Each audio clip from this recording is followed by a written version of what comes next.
called this a protest, which I believe earlier in the day, many of these supporters of the president were engaged in a protest. At this point, it is being called a mob or an insurrection. They are inciting violence, and they have been asked and it is illegal to be on the Capitol grounds as they are now. Jeff Pegues, I want to bring in now. And Jeff, can you explain what's happening right now with law enforcement? Slowly but surely, they are moving some of the demonstrators back off the Capitol building. They're not taking fast action, that's for sure. But you have police officers sort of nudging people toward the exits, if you will. Just in a line of police officers, we saw them just slowly moving people toward the exits. And the people that they were trying to get out off that level of the Capitol building, they were complying. And so that is good news, perhaps from a law enforcement perspective, that things didn't escalate there. But behind me, you still see a lot of people just hanging out there. You do hear chants of USA, USA. And so while some people have cleared out, there are still many others gathering here on the steps of this Capitol building, cheering, waiting perhaps also for law enforcement's next move, because as we've noted, the sun is going down. It is getting darker out here, and we see more. That may be tear gas there. That may be tear gas coming from the center of the Capitol building there, where you see just beyond the crowds that have gathered there, you see this yellow plume. It looks like smoke, but we're being told that it is tear gas. Okay, stand by, Jeff. Periodically, we're hearing. Stand by, Jeff. We're going to stay up on that picture. Stand by. Let me know what you can hear. Just want to quickly bring in Catherine Schweitz. She's a former FBI agent who specializes now in mass events. And Catherine, how does law enforcement get a large crowd like this to disperse? And what do those images that we're showing now tell you about what they're trying to do? Hi, Nora. It is a challenge. As you can hear, even just for Jeff, you can hear that he's breathing in tear gas, and that's why his voice is the way it sounds. The challenge for law enforcement as darkness is now approaching, because it's sunset right now, is they are going to have to divide and conquer. That's the only way that you can take a large crowd and find a way to disperse it.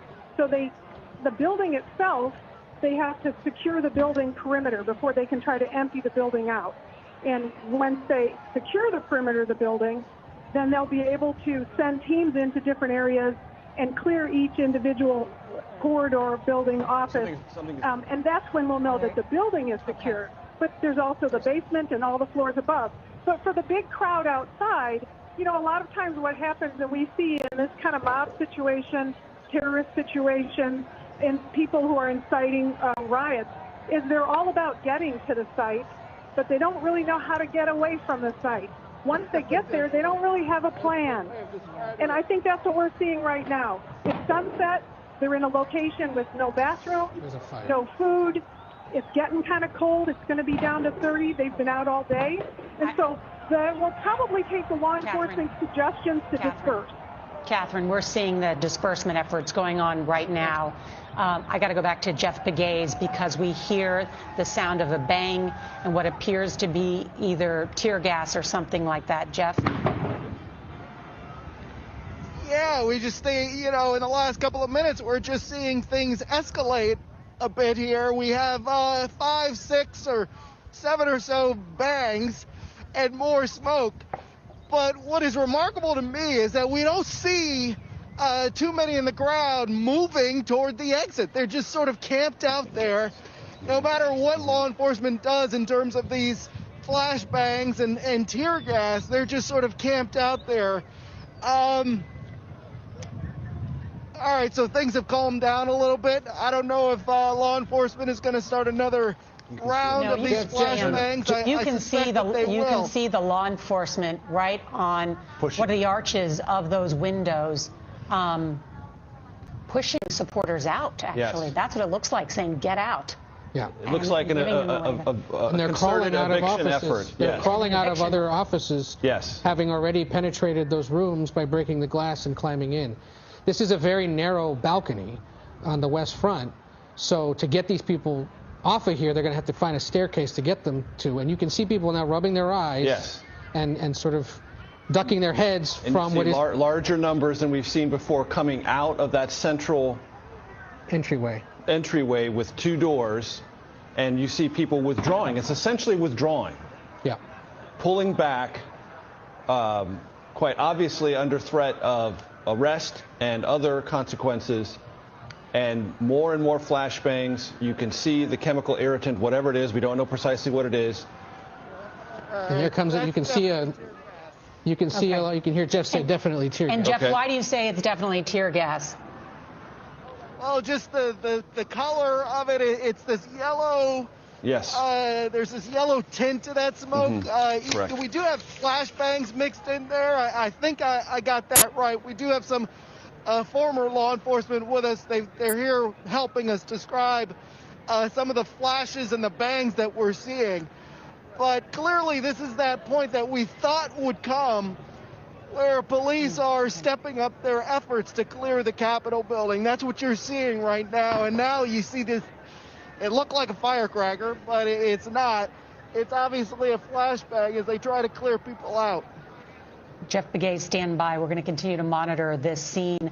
I want to bring in Michael Morell, the former acting director of the CIA and a national security analyst for CBS News. And Mike, thank you. I guess I need to ask you first about, since you have been at the CIA, how our adversaries may be using, looking, watching at these images. Nora, it's good to talk to you. It's a terrible, terrible day. I think there's 2 things happening overseas. One is what's going through the mind of our adversaries, the Chinese and the Russians and others. And I think they see this as a significant opportunity, right? They'll use it in 2 ways. One is they will show this to their own people, and they will say, this is what democracy brings, so you should actually be happy that we don't live in a democracy. And secondly, they'll share it with the rest of the world with the talking points that this is what the United States is trying to bring the rest of the world when it talks about spreading democracy. So that's an effort to try to reduce our influence. So that's what our adversaries are doing, Nora. What our friends are doing is wondering what is happening. I received a text earlier today from a foreign ambassador to the United States who is back in his capital, and he said he was sitting with his leader trying to explain what was happening here, and he was at a loss for words. He couldn't do it. So I think there's effects here on both our adversaries and on our allies and partners. Do you believe this effort may have been aided by our adversaries? I don't think so, Nora. I think this was, made and created here in the United States. We do know that the Russians did not play significantly in the 2020 election, nowhere near as much as they did in 2016. So now I'm afraid we own this one ourselves. Michael, it's Ed O'Keefe. Good to talk to you, although under these weird circumstances. I'm curious, you served 2 presidents and would have been involved in all sorts of hypothetical exercises, tabletop exercises they call them. Was there ever anything like this gamed out or prepared for? No, Ed, that's a really good question. And of all the scenarios where we talked about risks to the United States and risks to our democracy and risks to our country, this was never on the list. We never anticipated anything like this. So no, simply not thought about. And how does this concern you regarding all the other potential vulnerabilities that the country faces right now as we near January 20th? We know there's been concern about For example, a potential response from Iran after the killing of General Soleimani a year ago, possibly some other kind of event or incident. There's the ongoing cybersecurity breach by Russia that national intelligence agencies have said was caused by them. Is there any reason to believe that, you know, and then there's the pandemic. I mean, is there any other concern that now some other foreign adversary could try to take full advantage of this and cause even more harm? Yeah, a great question, Ed. I don't think so. The Iranians, for example, they are keeping their head down, right? They are trying to get to a Biden administration without any trouble between them and the United States, right? They want a nuclear deal again with the United States. So I think they're trying to avoid conflict. So I don't think we're going to see anybody try to take advantage of this in the short term. In terms of how I would rank the risks, you know, what's happening today in our own country is at the top of the list, right? If we can't have a healthy democracy, if we can't have a strong democracy, then pretty much nothing else is possible, right? Good policy is not possible. Good foreign policy is not possible. Good national security policy is not possible. You know, your strength as a nation, your national security starts with a strong political system, and we are seeing today that is challenged significantly here in the United States. No doubt challenged, and at the same time, Michael, you would acknowledge that under threat from foreign governments, multiple foreign adversaries, we did have what was a safe and secure presidential election by all accounts, except by the president, who continues to argue that it was rigged. I have a question for you as someone who, you know, spent a career at the CIA, about the power of words and at the power of messaging, because Leader McCarthy, the top Republican leader in the House, said to us he almost sounded desperate that he had called the president and said he needed to come out and speak before the American people. When the president did address in a taped recording, not live, he once again said that the election had been fraudulent. And then he said essentially to what we may now call a mob, they're no longer protesters, he said at the end, "I love you." Right. And I just wonder your take on that, about denouncing, because he had also told them to come and be wild. And I hope that's not too philosophical of a question, but the power of words.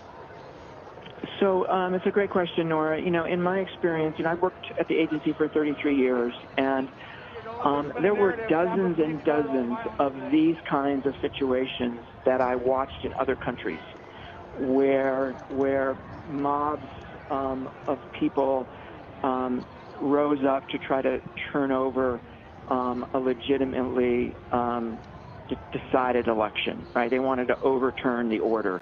I saw it over and over and over and over again. And one of the necessary conditions for that to happen is for a powerful figure to be saying things that motivate those people who are rioting, right, who are trying to overturn that order. It takes somebody to motivate them, and that's what we have seen with the president. Michael, if I could, this is Major Garrett.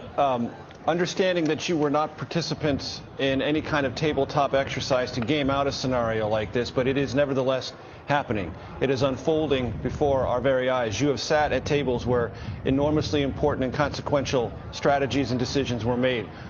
Honestly, what do you believe are the operational options for the Capitol Police, the National Guard, and those who are trying to clear the Capitol? And what do you think the next 2 or 3 hours ought to look like, and what do you fear they might look like? Yeah, that's a tough question, Major. You know, I do think that they need to be dispersed. They need to be separated, right? In my experience watching these things overseas, as long as groups of people stay together, they stay strong, right? They stay resolute. It's when they break into very small groups and break into single individuals that they lose that power and they lose that determination. So I think breaking them up is of extreme importance, and keeping them from forming someplace else as a group has to be a top priority. And final question, Michael. All of this against the backdrop of that extraordinary joint statement in an op-ed by the 10 former secretaries of defense, an effort that was encouraged by former Defense Secretary and Vice President Dick Cheney, that the military would not get involved.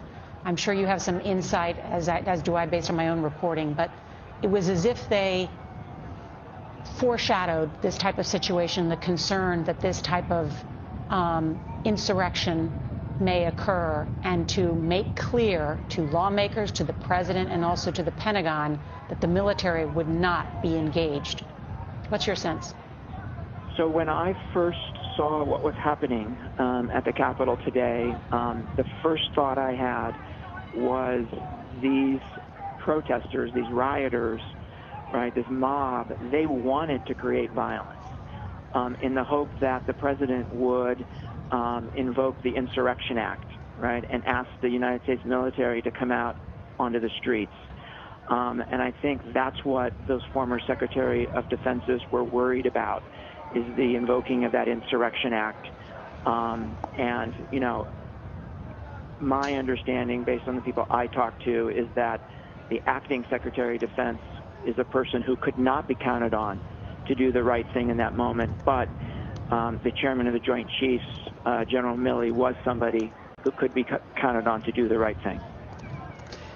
Agreed. And it was said to me, though, however, that while all of them trusted Chairman Milley, that under Secretary Esper, when the president had previously tried to use active duty troops, he was able to slow roll that effort. But that, in your words as well, Michael, with this acting secretary, that would be much more difficult. And then in some ways, it's the civilian leadership that ultimately makes the decision about deploying active duty troops. And as you point out, they were all trying to prevent what would really be a worst case scenario. Yes. Michael, we're always so glad to have you. Thank you so very much. You're welcome, Nora. Thank you. Thank you.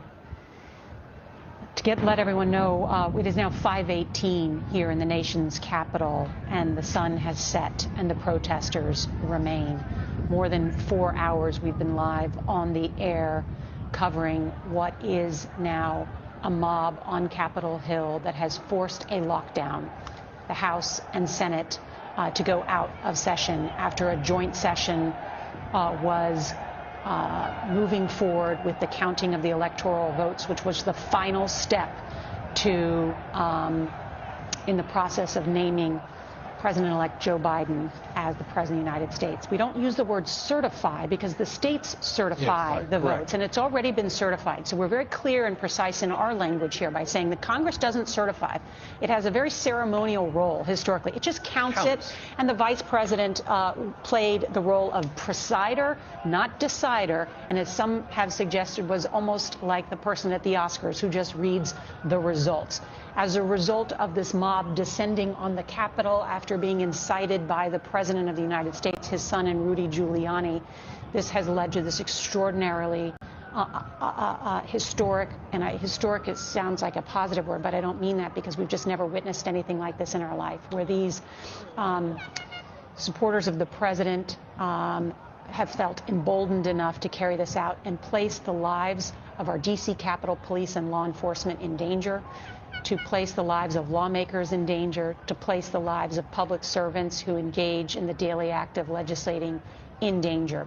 We were told by Senator Tammy Duckworth that a number of the senators are all together in a safe and secure location, that a smart and quick-acting staffer grabbed these beautiful wooden boxes that contained the electoral votes and brought them safely and securely to, this is them, look at this incredible piece of history. Senator look at Murphy these boxes. of Oregon they're all in there essentially. With the senators, they're secure. The electoral votes are secure. The outcome of this presidential election will not be changed. The vice president, who was implored by President Donald Trump to, in his words, be courageous and change it, said, I'm not going to do that. The Senate Majority Leader, Mitch McConnell, who has carried out the will of this president in almost every way, today said, we're not going down the death spiral. of changing what is a duly elected president of the United States. There was not the widespread type of fraud that would change the results of this election. It was an extraordinary rebuke by Republican leader Mitch McConnell, not only of the president of the United States, but of some of his own Senate colleagues, including Ted Cruz, including Senator Hawley, and others who said, let's go ahead and challenge this. And had those senators, those 13 senators and more than 100 House members not done this, and challenged and objected to the count of these electoral votes, this would have been the ceremonial, usually 20-minute process, and all would be said and done. And yet at this hour, we have what some would call an embarrassing scene for American democracy. What President-elect Joe Biden has said is an attack on the citadel of democracy, an attack on the institution of democracy. And yet our law enforcement now doing their very best job with bullhorns and tear gas to disperse this crowd, because as Senator Duckworth told us, her and her colleagues and some of the senators I know that Ed O'Keefe has spoken with amongst his sources, they want to continue tonight. They do. Yeah, Tell us what you're hearing. There are several members of the House are back in their offices across the street from the Capitol.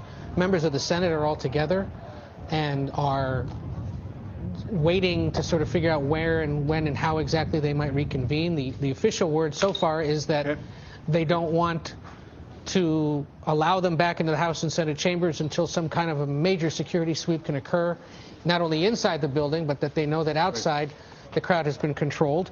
And we therefore await some sense of when exactly they can do this. Of course, Major, there's nothing saying they have to do this in the House and Senate chambers. They could decide, and we heard from Senator Duckworth earlier, that they might opt to hold this meeting in some other kind of a conference room. There are very large spaces in the Capitol Visitor Center where they could potentially do this, and there are other large committee rooms as well. Ed, let me interrupt you for just a second. We have Representative Mike Gallagher on the phone. Congressman, can you hear me, please? I hear you loud and clear. This Major Garrett, I'd like you to tell me what you think of today, what you believe will be happening in the next 2 hours, and do you believe the House will reconvene to get back to business in chambers or in the Ways and Means Committee room later on this evening? I mean, this was absolute insanity. I mean, this was banana republic territory, and it's unacceptable. And I think I've opposed the objection from the start on constitutional grounds, but I think the fundamental problem that no one wanted to say out loud is that the objectors thought that they could have a debate, raise awareness to voter, fraud issues or voting irregularities. But because they wouldn't actually achieve their objective, they all knew that they had no chance of actually overturning the election, but they could have it both ways. But the problem is they gave a lot of people false hope, and they got a lot of people fired up. And now we're seeing the consequences of that play out. And this is just absolutely unacceptable. The president needs to call it off. These people need to stand down. I mean, this is America. This is the United States Capitol. And we're sitting here with our walls barricaded, our doors barricaded. Someone was shot at the U.S. Capitol. The closest thing that I can think of that this reminds me of is the time I spent in Iraq in 2007 and 2008. Is insurrection too strong a word, Congressman? The problem is it's like everyone's in a rush to label everyone else a traitor. I just want this to stop, and we have to support the peaceful transition of power. I mean, that's it. We have to accept the fact that the election's over. And the more we traffic in the idea that somehow Congress is going to overturn the results of the election, the more we incite dangerous things like this. And that's just unacceptable. So it's over. I wish Republicans had won. It sucks. I get it. But, there are consequences to going down this road. Congressman Gallagher, it's Ed O'Keefe of CBS News. Thank you again for joining us. As you said, you're not one of those objecting to the results of the Electoral College. You were among the Republicans who reluctantly accept these results and want to move on. I know you made a fair point about not ascribing titles and blame and whatnot, but it does seem like your party especially, and your House conference most of all, is going to have a serious conversation with itself about what it has allowed to occur today. And I just wonder whether you think that conversation will happen, could happen, and what might transpire. Well, the conversation is going to happen in the next few hours. And the objectors are going to have to ask themselves whether they seriously want to persist in their objection after what they've seen today. And again, knowing that what they're doing has no chance of being successful, that it is all a stunt. I mean, that's a pretty cynical ploy right there. So at a minimum, when we get back together at a conference, I think we all have to say we're not going to persist in the objection. We support the peaceful transfer of power, and we're done perpetuating this fiction that somehow Congress has the authority to overturn the results of the states. Congressman, to what degree have you been communicated with by leadership about what will happen tonight? Will you reconvene? I've been told that it's possible that the House may reconvene, not in the chamber itself, but in the Ways and Means Committee room. If that message came down, I missed it. I haven't gotten that. So, you know, I've heard nothing formally from leadership right now. I would imagine they're trying to figure it out. And all the focus right now is just on making sure this thing doesn't escalate any further, making sure that the, now violent protesters disband, abide by the curfew. But I have not heard anything about when we're going to reconvene. Do you believe it's necessary for Congress to send a message that it get back to business as soon as possible? Yes, 100%. I think it's necessary for Congress to send the message that we support the peaceful transition of power and that we, as the federal government, don't have the right to overturn the will of the states and, by extension, the American people. That is sort of Schoolhouse Rock Constitution 101. Congressman Mike Gallagher, we thank you so very much for joining us. Chip Reed, I believe, is near Capitol Hill and has some new information to share with us. Chip? Yeah, I'm just on Constitution Avenue, just outside the Senate. Two things here. Number one, there were about a group of about 20 media with cameras at the Senate swamp site, which you are certainly well familiar with, just out at the bottom of the Senate steps. And out of nowhere, we were suddenly surrounded by about 40 or 50 protesters who started chanting things that I can't repeat about the media on TV. They started throwing bottles. They started pushing people. They picked up the metal fences that we were surrounded by and throwing them at us. And we, for our own safety, evacuated the area, but we did stay long enough to get some pretty good video of them smashing the equipment, cameras, sound equipment, everything they could get their hands on. They just completely took over that spot as they shouted USA, USA, and God bless America.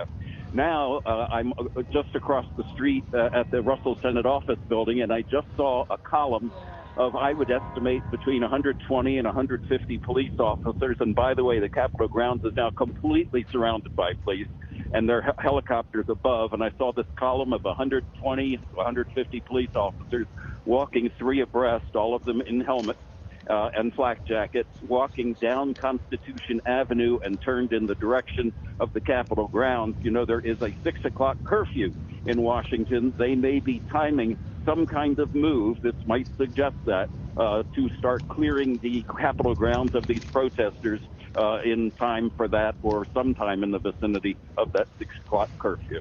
Chip, I must ask you, were you injured at all in this fracas? Were any of our colleagues injured? And where were the police? Where were the police? Did you have any sense that you could or would be protected? There were no police around us. We were on our own. In fact, I remember one of the protesters standing next to me said, "The police don't care about you guys. They're only protecting the senators. You're on your own, buddy."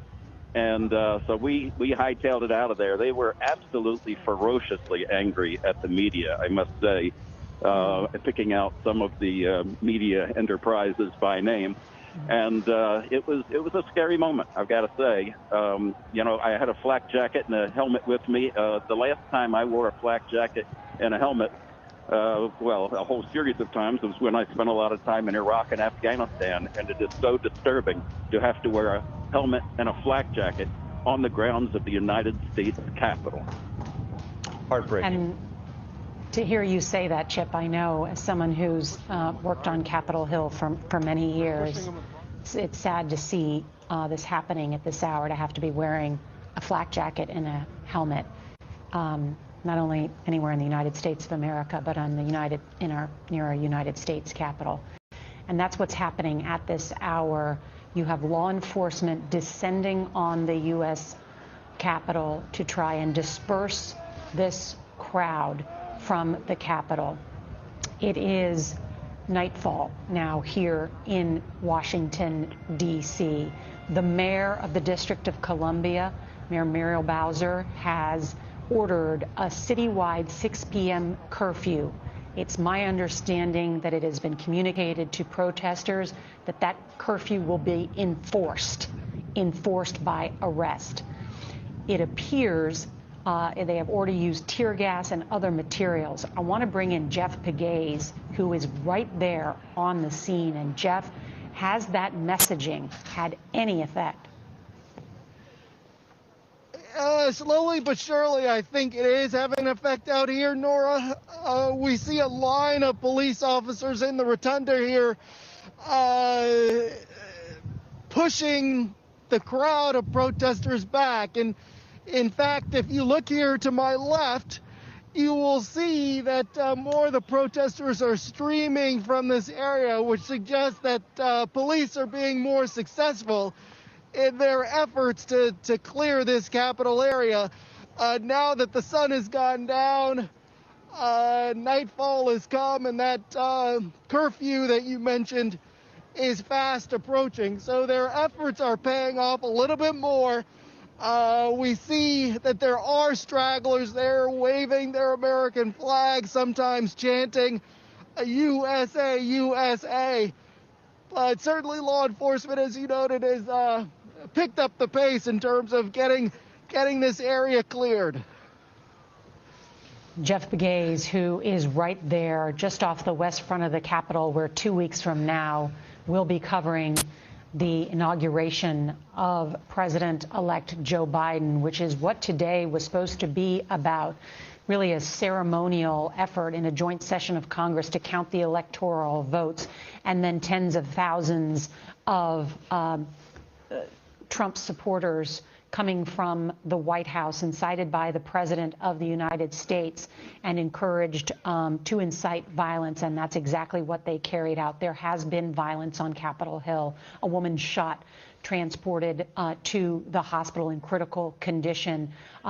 Additional other, we're not clear who they are. One person who was trying to climb the walls also fell and fractured some bones, transported. A number of injuries reported by the D.C. Metro Police, who are now on the scenes, aided by members of the National Guard. We've seen members of the FBI elite unit inside the Capitol. What they're trying to do is, we're seeing outside the Capitol. We don't have cameras inside. What they're also trying to do is essentially clear step by step inside the Capitol. And room by room, corridor by corridor. And every office building as well. And every office building, because as Senator Tammy Duckworth and other lawmakers we've spoken with today told us, they want to keep going. And I just heard from another senator who says they still don't know when, where, or how they might reconvene tonight, but they certainly want to. Stick and stay. And I think, do we have that shot of the west front of the Capitol again? With the expansive look at the lawn? That right there you can see is... This is Pennsylvania Avenue, it's hard to tell. Control room, do we have a sense of where exactly that is? Either way, what we were conveying with images a little while ago is that while this is an intense crowd, it is not a large crowd at this point. It has begun to thin, it appears, and with the exception of what Chip Reed just reported to us, a full-on assault of members of the media on the east front near the swamp site. That's an area just at the foot of the Senate stairs on the east front of the Capitol. That area is largely empty, it appears, by all the video shots that we've seen, the live footage. So it appears what remains of the crowd has concentrated to the degree it has on the west front.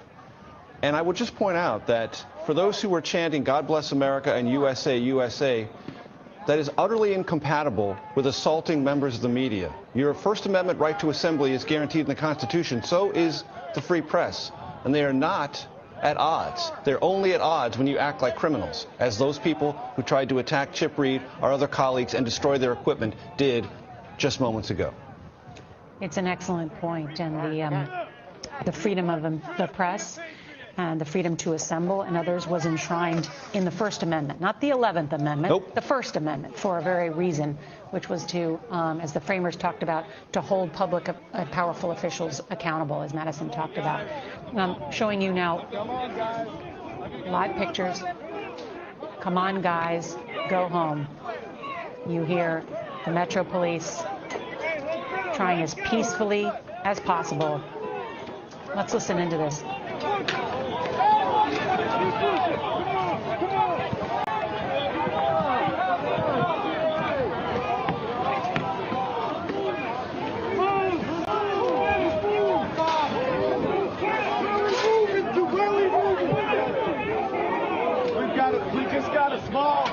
We got a small criminal class that's running this country.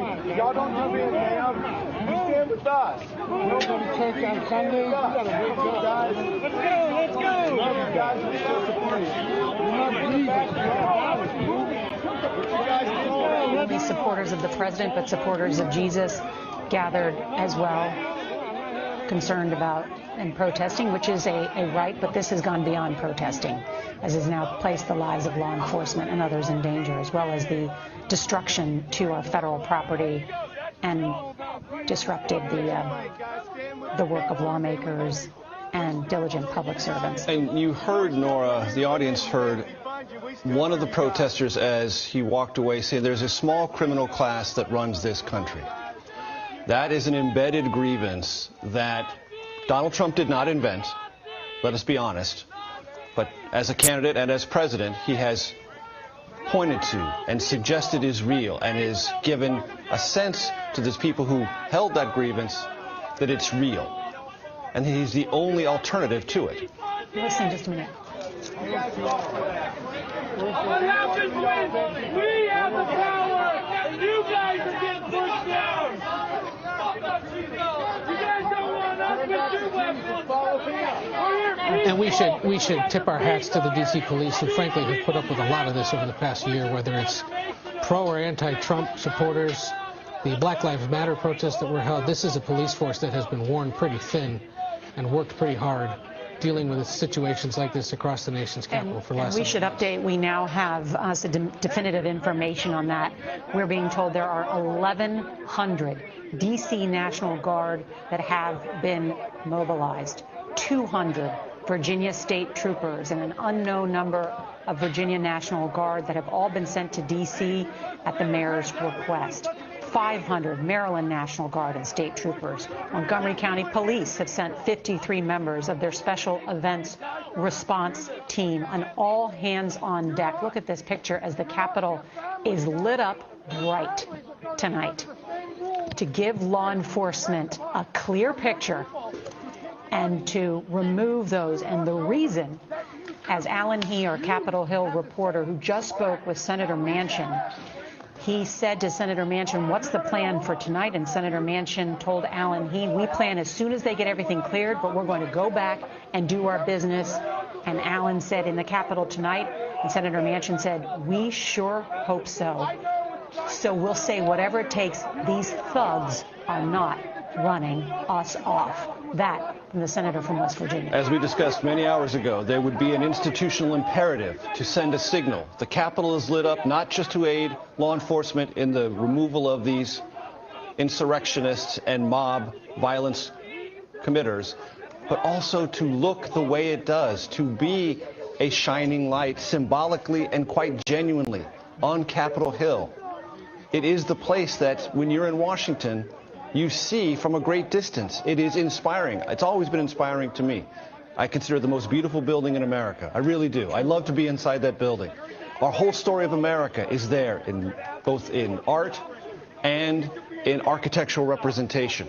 And it's lit up for two reasons: to help law enforcement, but also to be a symbol to the country. It will endure. And those lawmakers want to get back to that enduring part of it, getting back to the work and not being intimidated, not being scared away by an angry, violent, and criminal mob, though be it small. It is, I agree, the most beautiful building in Washington. Atop it sits Lady Liberty, a woman, the highest point in Washington, statue built by slaves. And now, today, we learned that the first black senator from the South will represent the South in a true changing of America. Georgia, yes, from Georgia, yes. It's funny, while we sit here, it seems so insignificant, but when the day began, it was quite significant. The Democrats won both those seats in Georgia. There is now Democratic. Have we actually announced that we've called it? Yes, we have. I know. But we have it on the air. No, but can we do that? Major, I actually did ask a little while ago. It was thought that we should stay in the moment here, but I know because yes, we missed the boards. Yes, that moment about just what happened, because this is just what we're witnessing live in the moment. We should stay, but it is that has eclipsed in some ways what is a significant shift of power. And that's why there was over $500 million spent on those 2 Senate races, because it controls the future of this country. Legislatively, I mean, it's the most very extremely powerful, which is why Congress, there was talk that, that Wall Street, that the markets would tank as a result if Democrats took control. They did not. But we are reporting at this hour, and had just a few hours ago, that the Democratic candidate for the Senate, John Ossoff, who is a 33-year-old documentary filmmaker, has defeated the incumbent Senator David Perdue in what has been now is at about 30,000 votes there. We had earlier called in the middle of the night for the other Democrat running in that race, Reverend Warnock, who is the pastor at Ebenezer Baptist Church, where Martin Luther King once presided, and he defeated the not the acting senator, but the she replaced Johnny Isaacs, Kelly Loeffler, filling out the unexpired term of Johnny Isaacs. She was never an elected senator. She was just filling out an expired term of Kelly Loeffler. And running for the opportunity to do that, so and was defeated. Now CBS News projects that Democrats hold 50 seats in the United States Senate, as do Republicans. And with the vice president-elect a Democrat, she would cast the tie-breaking vote, which would give them the majority. We want to return now to Capitol Hill and see exactly what's happening there, because you see law enforcement trying to disperse protesters. We are now just 18 minutes away from 6 o'clock. That is the curfew that has been enacted by the mayor of the District of Columbia, which she has made clear will be enforced by arrests. My guess is the jails may be full tonight, given the number of protesters still out there. And Chris Van Cleve has been in the crowds. Chris, tell us what you're seeing about the efforts to disperse these protesters. Well, Nora, we're on the western front of the Capitol here. You can see it's a much different scene than when we last spoke to you. A lot fewer people here. The Capitol Police have deployed a series of flashbangs, some smoke. Some people were complaining about pepper spray or tear gas as well. That has certainly helped thin the numbers of people that are out front of the Capitol here. There's still a number of people right up along the Capitol base there that are continuing to protest. But for all the talk about what happened inside the Capitol today, a lot of the people that gathered out here did so peacefully. They were here to protest, here to be heard. And many of the folks were just as surprised to hear about what transpired inside the Capitol as everyone watching at home. We have seen not only Montgomery County Police, but a large number of Fairfax County, Virginia police come into the Capitol area here as they've been moving forces into the area, not only from D.C., but Maryland, Virginia. And if you talk about that curfew that is coming up here in a few minutes, it's been quite some time since where we have seen any police officers, at least moving in this area. I can see some flashing lights in the distance. Most notable difference at this point, certainly the temperature has come down. What is happening outside the Capitol appears to be a peaceful protest as people are filing out. Where they go from here is an open question. D.C. has a curfew that will go into effect at 6 o'clock. Certainly, people are being encouraged to go home or go back to their hotels. But that remains a bit of an open question, where the crowd from here is going. Nora? Right, and Chris Van Cleve, as you note, as Virginia has been involved in as well, Governor Northam, at the request of Alexandria, Virginia, which is just right across the river, where probably some protesters could be staying. I shouldn't say protesters, part of this mob group now we're calling them, are staying. They're also imposing a 6 p.m. curfew there as well, and a state of emergency in Virginia so that they can continue to respond and help in the nation's capital. And the use of the bullhorns to notify them is to give basically the district and all the police there the legal authority to say, we warned you repeatedly. If you stay here, you will be arrested. And this will not be a contestable municipal misdemeanor situation. You will be arrested because we are warning you. If you stay here, you will be arrested. If you disperse, you will not be. And that's a means, kind of the earliest, most gentle way to try to create crowd dispersal. Warn them, warn them repeatedly, give them fair notice, and then see if they withdraw. And as they withdraw, you begin to create a calmer situation. We are beginning to see that begin to materialize, which, I don't want to get ahead of this, might be a positive sign. We've got some breaking news right now. Let's go to Nancy Cordes on Capitol Hill. Nancy, what are you hearing?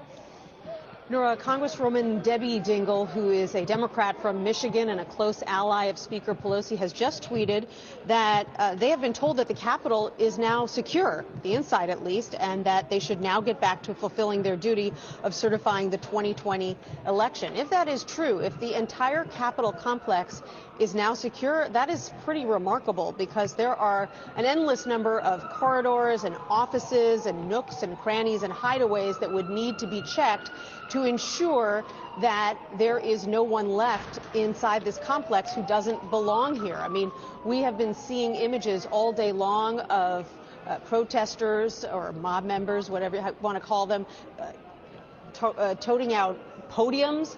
We saw one guy with his feet propped up on Nancy Pelosi's desk. So people clearly fanned out across the Capitol complex. But Debbie Dingell is a reliable individual who I know you know well as well. And I can tell you from talking to lawmakers on both sides of the aisle, they really do want to get back to work tonight to finish ratifying these Electoral College results, both because they know that this is a job that needs to be completed and because they want to show that Congress is not going to be intimidated, cowed, delayed from doing important work by an unruly mob like this. So there is a lot of work going on behind the scenes right now to figure out exactly where and when they would be able to resume safely. But for hours now, various lawmakers, their aides, have just sort of been gathering in their offices, essentially waiting for more word about what is going to happen next. The one person we haven't heard from at all is Senate Leader Mitch McConnell. He has not released a statement. He hasn't come out anywhere and spoken on camera since his speech on the Senate floor earlier this afternoon. And of course, we're all waiting to hear what he has to say and what House Speaker Nancy Pelosi has to say about what's going to happen next. We're just now hearing some kind of announcement over the loudspeaker here in one of the Senate office buildings. It's a little bit hard to make out what it is they're saying. They may be warning individuals about this impending curfew, but this is the first time we've heard a message like this inside the office building today. You're in the Russell Senate office building, Nancy, which is just to the north of the Capitol. Hey, one question. You mentioned we hadn't heard from Leader McConnell. Do we know the whereabouts of Speaker Pelosi? And do we have any sense that House and Senate leaders have spoken today about what to do? We have not gotten any information from their aides about where exactly they are, where they were taken initially and where they are now. They've given us absolutely no information. In fact, I haven't even heard back from Leader McConnell's aides when I have texted them repeatedly to find out what's going on. I've talked to many other aides and lawmakers, but not McConnell's office itself. I think that there's no question that he's pretty busy right now. He's both trying to figure out whether and how they can resurrect this ratification process safely. But also remember, he's got to deal with an insurrection within his own party. These 13, 14, 15 Republican senators who, at least earlier today, wanted to challenge the Electoral College results.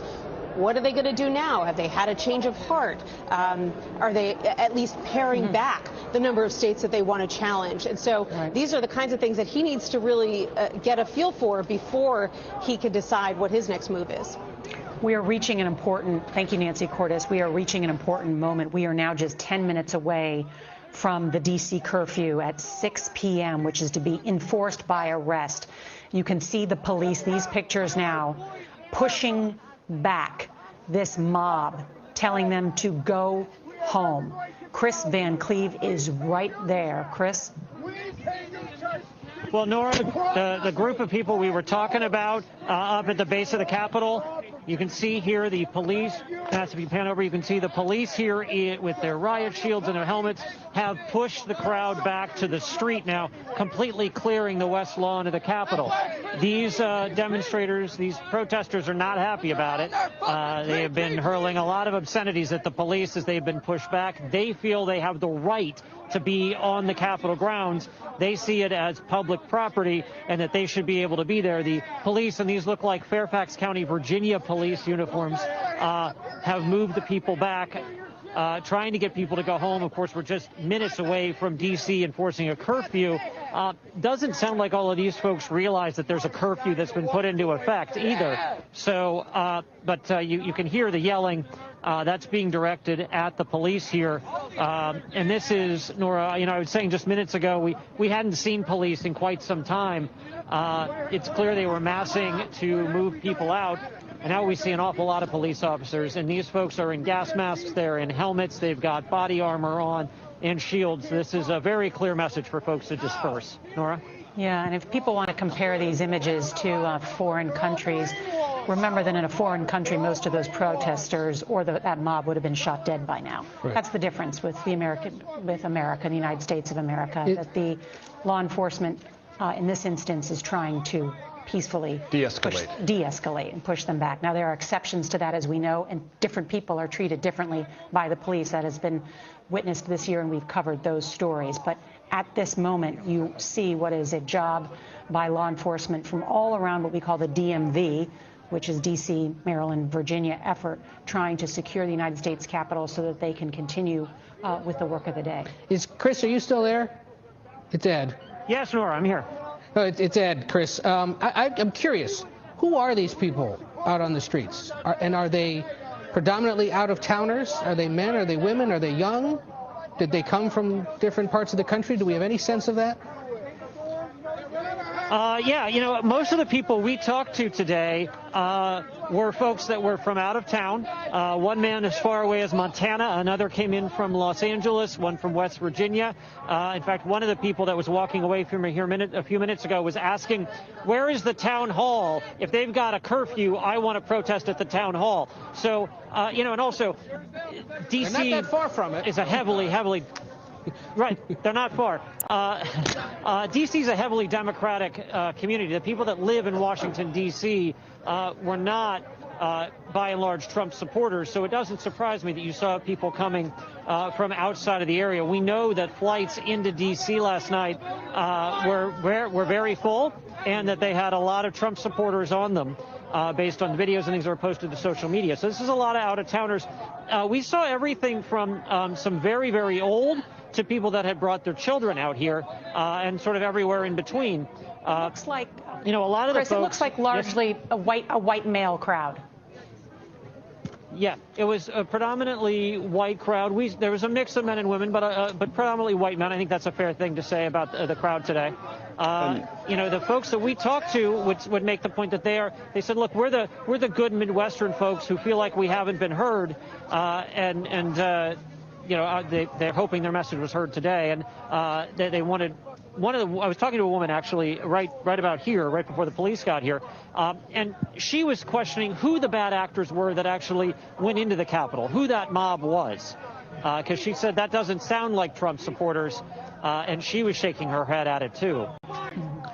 We are now just 5 minutes away from a curfew in our nation's capital, following a day in which a mob has stormed our nation's capital.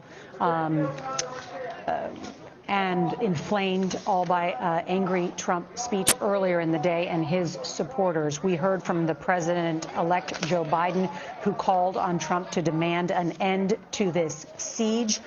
President Trump, in a videotaped message, then said to the crowd, go home and we love you, and once again repeating the falsehood that there had been a fraudulent election. A number of senators and lawmakers still on Capitol Hill. Earlier we had heard that they were evacuated, but to be clear, we've heard they're still there. They're actually, for the most part, our understanding is that they're on Capitol Hill, that they plan to act tonight. to carry out what was the business earlier in the day. And now you can see what an extraordinary picture right there. Law enforcement in front of a lit up U.S. Capitol. Right. And to Chris's point from a moment ago, there might be those who will be disbelieving that this was Trump supporters who stormed the Capitol. It can be unambiguously stated that it was. They draped Trump flags on the Capitol, adorning it as if they were taking it over by some manner of force. It strikes me, Nora, that we ought to pause for a second and remember what the president said at his acceptance speech of the Republican nomination standing in front of the White House back in August. He said that Republicans were the party of law and order, that Democrats, if elected to the president and other seats in Congress, would unleash lawlessness in our country, and they would inflict mob violence on monuments, on sacred parts of the American community, and in our streets. Just take that in for a second. Remember those words from the president. He said them. He said those were the stakes, at least in part, of this presidential election. That Democrats would unleash mobs that would attack our most sacred values, institutions, and streets of our country. He didn't say it once, he said it more than once. One other point, Nora, and I think you were beginning to allude to it. All of us have covered, at one dimension or another, the new quest for social justice in this country, in the sense that sometimes the application of police force is disproportionate and affects people of color differently. People that I've gotten to know in that community have texted me today saying to me, Major, if this group, this assemblage, was all people of color and doing exactly the same thing, they would have been treated manifestly differently, and it would have been much uglier. Yeah. I think that's something that we should put on the table and at least take note of. Absolutely. And in other corners of social media, because a lot of this was ginned up on social media, but on other corners of social media today, where these people don't go, there are a lot of people saying that. That if this even had a hint of diversity to it, it would have been handled different. Because overwhelmingly, we've seen it with our own eyes all day, folks. This is a predominantly white crowd, and there are people across the country who are observing this and thinking it might have gone a little different. True or not, it's an emotion that I think, based on what you've seen, what's been texted to me, has to be regarded as real and part of this fabric that is strained and stressed in this country. The police chief of Washington, D.C. says that these pro-Trump mob has deployed chemical irritants on police. They did earlier in the day in order to break into the United States Capitol. They had declared the scene a riot after one person, a woman, was shot inside the Capitol. Short time ago, he said that 13 arrests have been made, all people from outside the area. And the mayor of the District of Columbia, Muriel Bowser, has said the behavior of those on the Capitol Hill was shameful, unpatriotic, and above all, unlawful, and that this behavior will not be tolerated. And there you hear law enforcement now essentially clearing the west front and east front of the Capitol. Lawmakers on Capitol Hill have been told that the Capitol is now secure. The curfew now just 2 minutes away in the District of Columbia. And as you can see, the heavy police and ambulance presence on Capitol Hill, we can expect now, and I'm curious what's happening inside the control center that is directing all of this law enforcement about how strict they will be in terms of arrests. This crowd will now disperse into the district, which has banned indoor dining. You cannot go inside a bar and have a cocktail. That's just not permitted, because the first time now, we're going to mention this, there is a pandemic raging across America. D.C. has not been one of the worst places because it has enforced a very strict mask mandate policy, and of course is now under a policy of no indoor dining in many. And was very limited even when it extended that. Right. A little news from congressional leadership. A lot of the clamoring to reconvene has come from rank and file members throughout the day, but not the leaders who set the agenda. Senator McConnell, the Republican leader, is encouraging fellow senators that they will resume tonight at some point in order to project strength after what went on today. And Congressman Jim Clyburn, the House Majority Whip, the lead vote counter for House Democrats, says that they will resume tonight, continue the business he uses the incorrect word, certifying the Electoral College votes, but a signal from House leaders that run the floor that they will reconvene. You know, and I'm gobsmacked now reading the statement by former President George W. Bush, who has just put out a statement saying this is how election results are disputed in a banana republic, not our democratic republic. I am appalled by the reckless behavior of some political leaders since the election and by the lack of respect shown today for our institutions. Appalled by the reckless behavior of some political leaders. That is a rebuke of Senator Ted Cruz. That's a rebuke of Senator Hawley. Am I incorrect in reading it that way? Nope. I just think that... and if I remember... Well, it's a rebuke of the current office holder. It should also be noted that former President George W. Bush yesterday put out a statement that he would be attending the inauguration of President-elect Joe Biden, a signal that he believes a peaceful transition of power should occur. He does not put any weight into these baseless charges of either election fraud or rigging. And in his words, witnessing the peaceful transfer of power in America never grows old. Mm-hmm.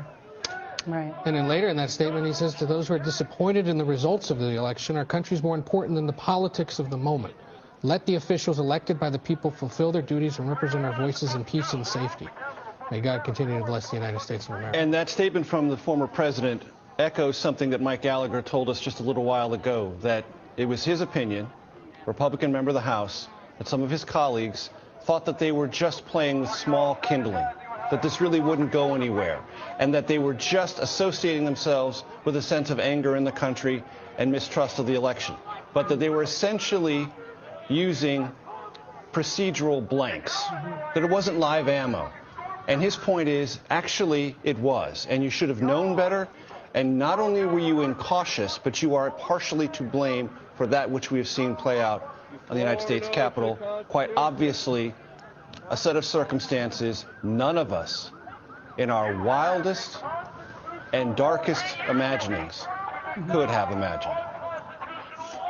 One of the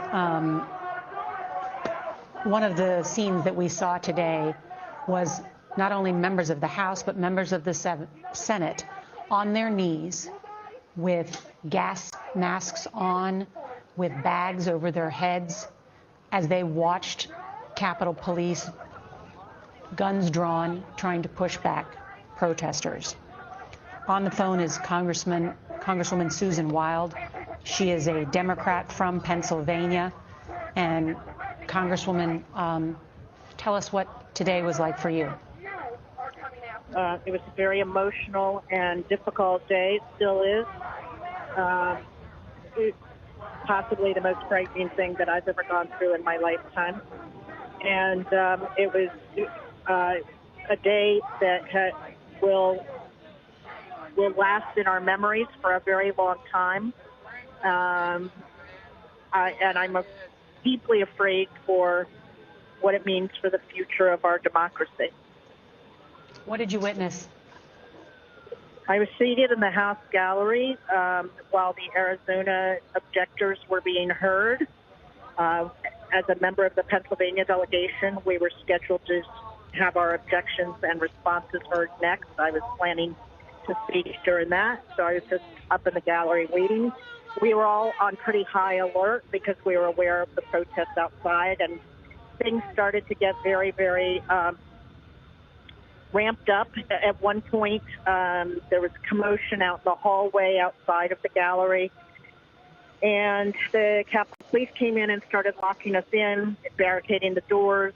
Obviously, that was a very frightening, intense situation. The Speaker of the House and a few others in leadership were removed from the House floor.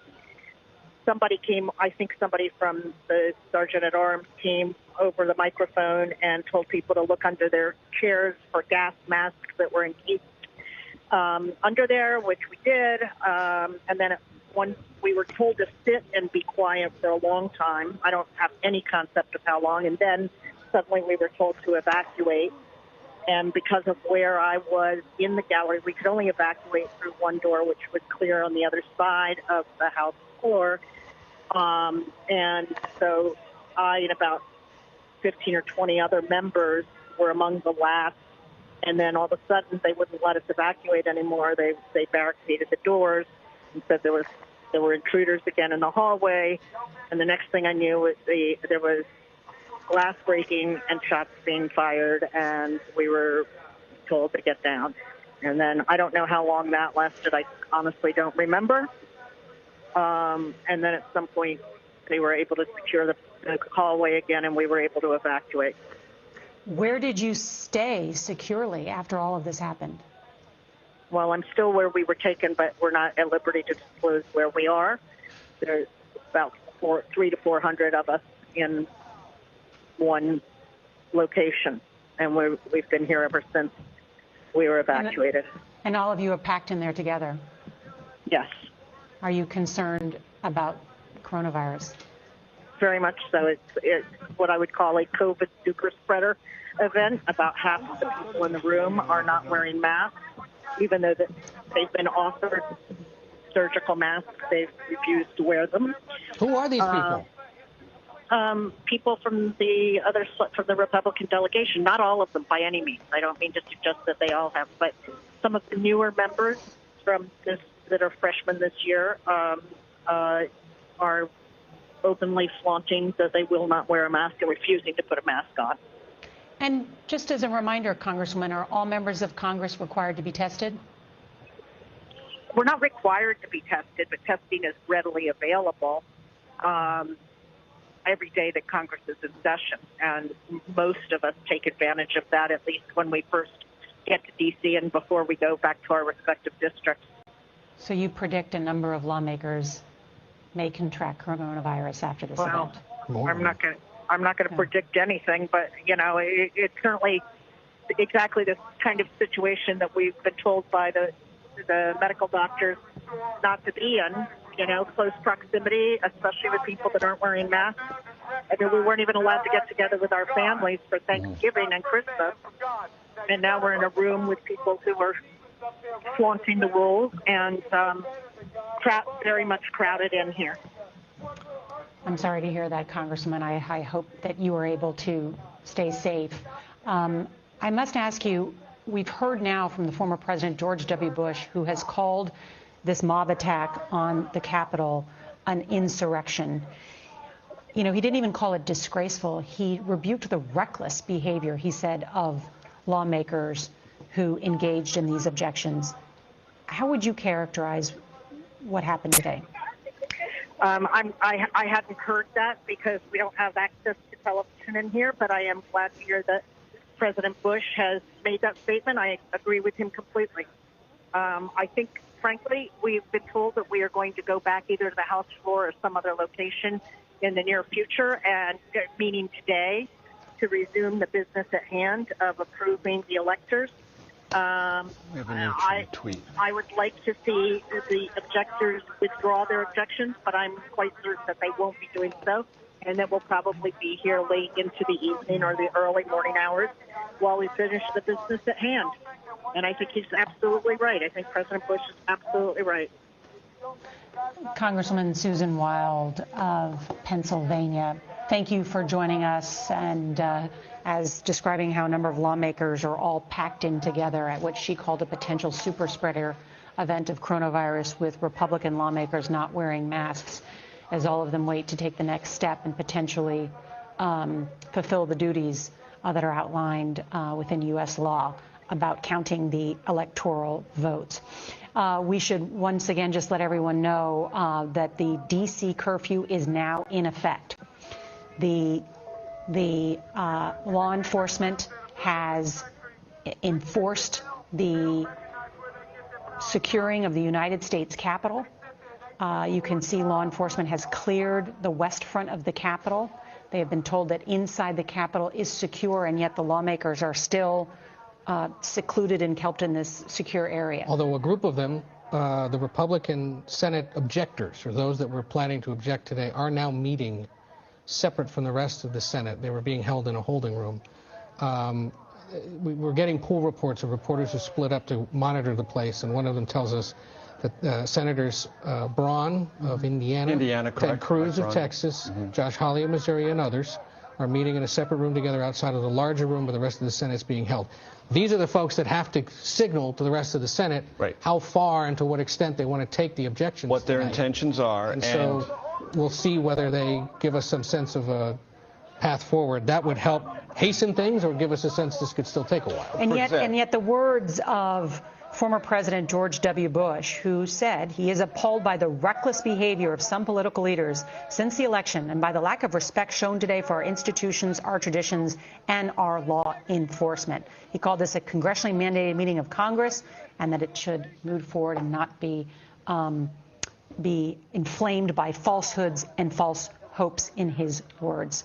So the senators that Ed just referred to have a very big decision to make, because if they cease objecting to any state, Arizona or any future state, then the objection heard from a House member is not carried forward. There is no debate. It is ruled out of order. That has happened before. Matter of fact, the last time it happened, former Vice President Biden was the one to gavel those objections from Democrats from the House floor out of order because they were not endorsed or seconded by a senator. If these senators withdraw and basically say, you know what, we're not going to object to this, then this process on the procedures laid out under law would not go forward in any robust way. House members would object, they would be ruled out of order, there would be no 2 hours of debate for each chamber, and this process would move much more as it has in the past. It is an enormous consequential moment for these senators, because if they continue with this, they have to explain on what basis are they continuing to object, and in any way, shape, or form are they fueling that which we saw play out unimaginably and grotesquely in the Capitol today. But couldn't they be fueling it if they don't do something at this point? If they don't follow through with at least some of it? Couldn't these people come right back tonight and try to do it again? That's going to be part of the calculation, potentially. There is a way to describe what would be happening. We thought about this. We now say that it has fueled something that we consider to be out of control and uncontrollable. We are going to stick with the Constitution. We ask you to do the same, and if you don't, you will be in violation of the law and the spirit of not only federalism but constitutionalism, and we essentially, because of your actions, are withdrawing. That is one option for them. As you quite accurately point out, Ed, another political option is to say, no, we're going to continue this, but don't be as aggressive. Do you think, and does anyone at this table think, that puts the genie anywhere closer back in the bottle? I have my doubts. And we have some breaking news and some sad news to share with you. CBS News has learned that the woman who was shot earlier inside the Capitol has died, per law enforcement.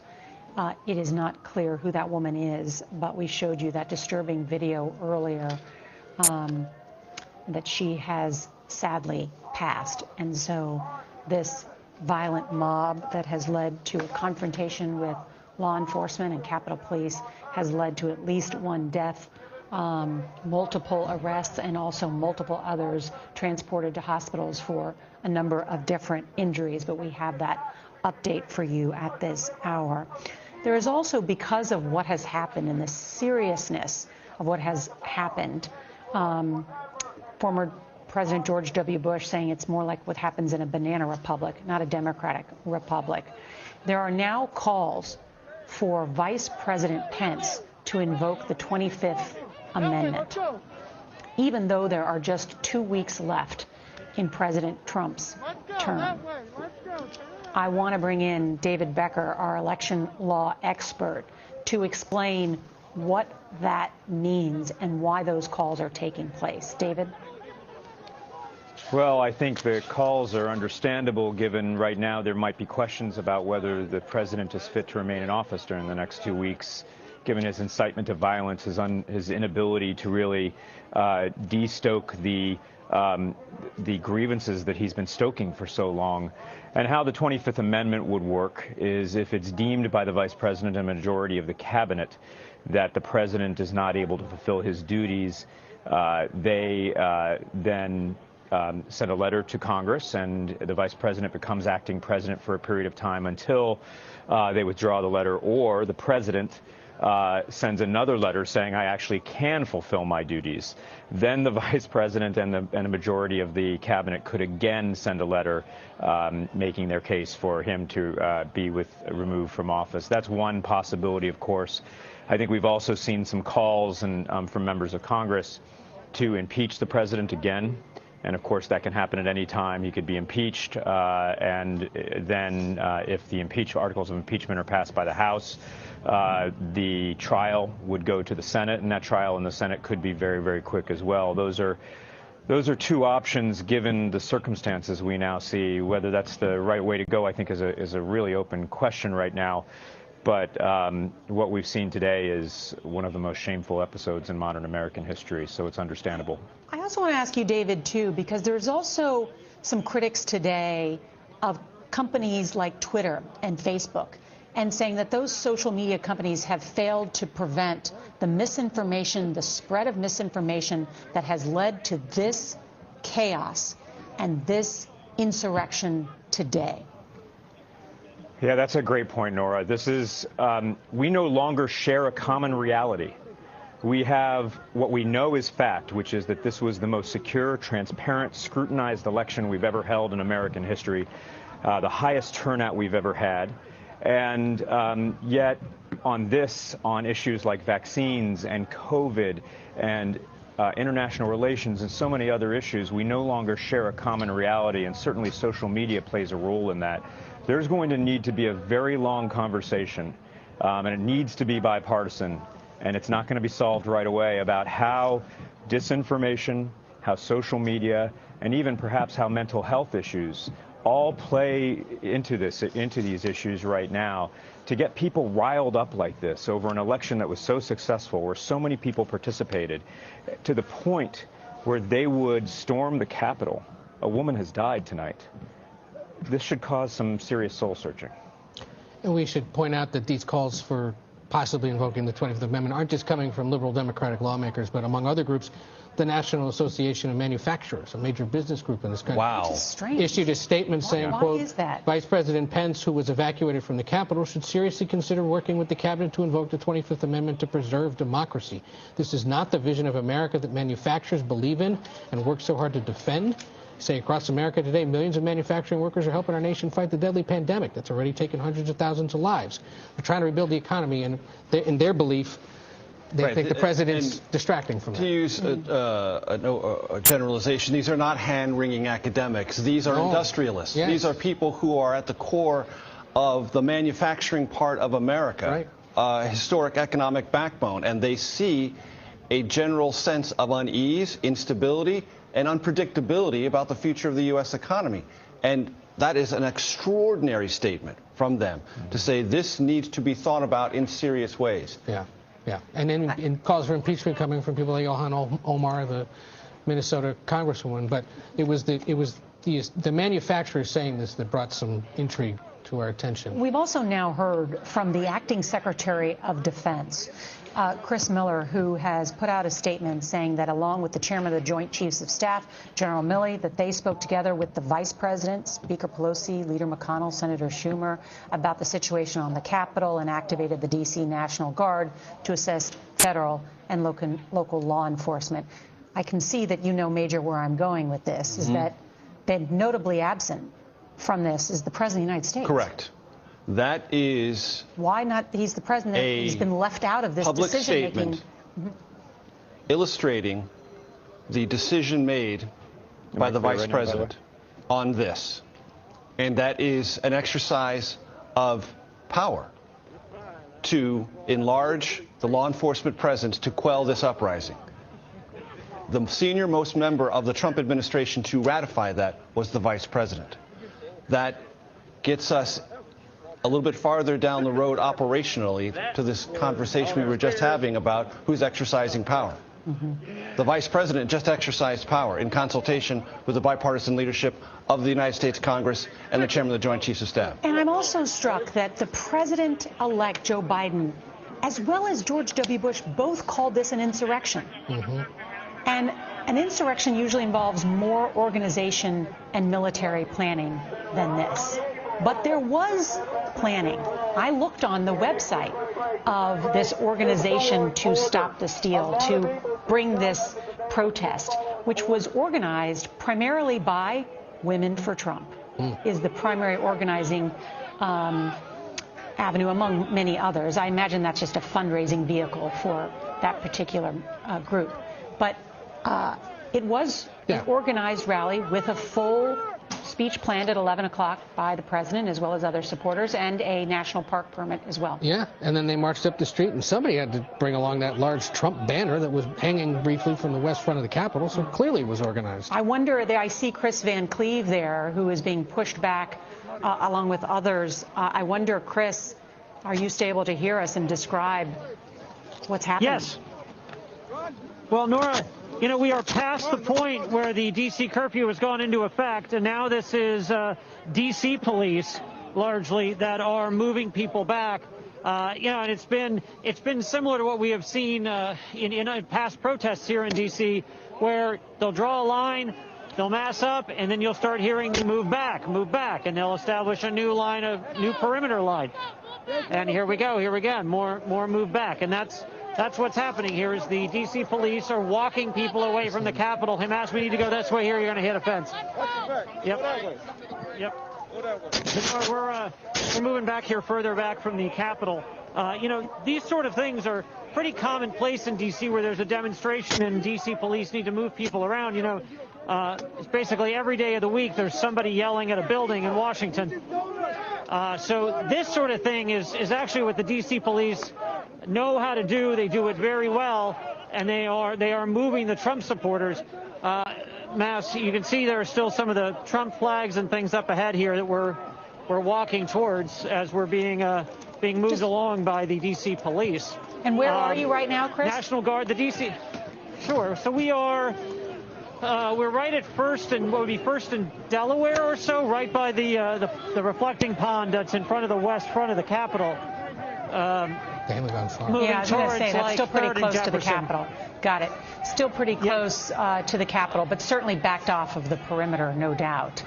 Yes, absolutely. And the crowd has gotten smaller, Nora. I think that's important to note. The D.C. National Guard are on scene here. We have people in military uniforms with shields that are part of this law enforcement action that's pushing these demonstrators back further away from the Capitol. We're walking towards the National Mall now and the Native American Museum. It has certainly been a remarkable day here.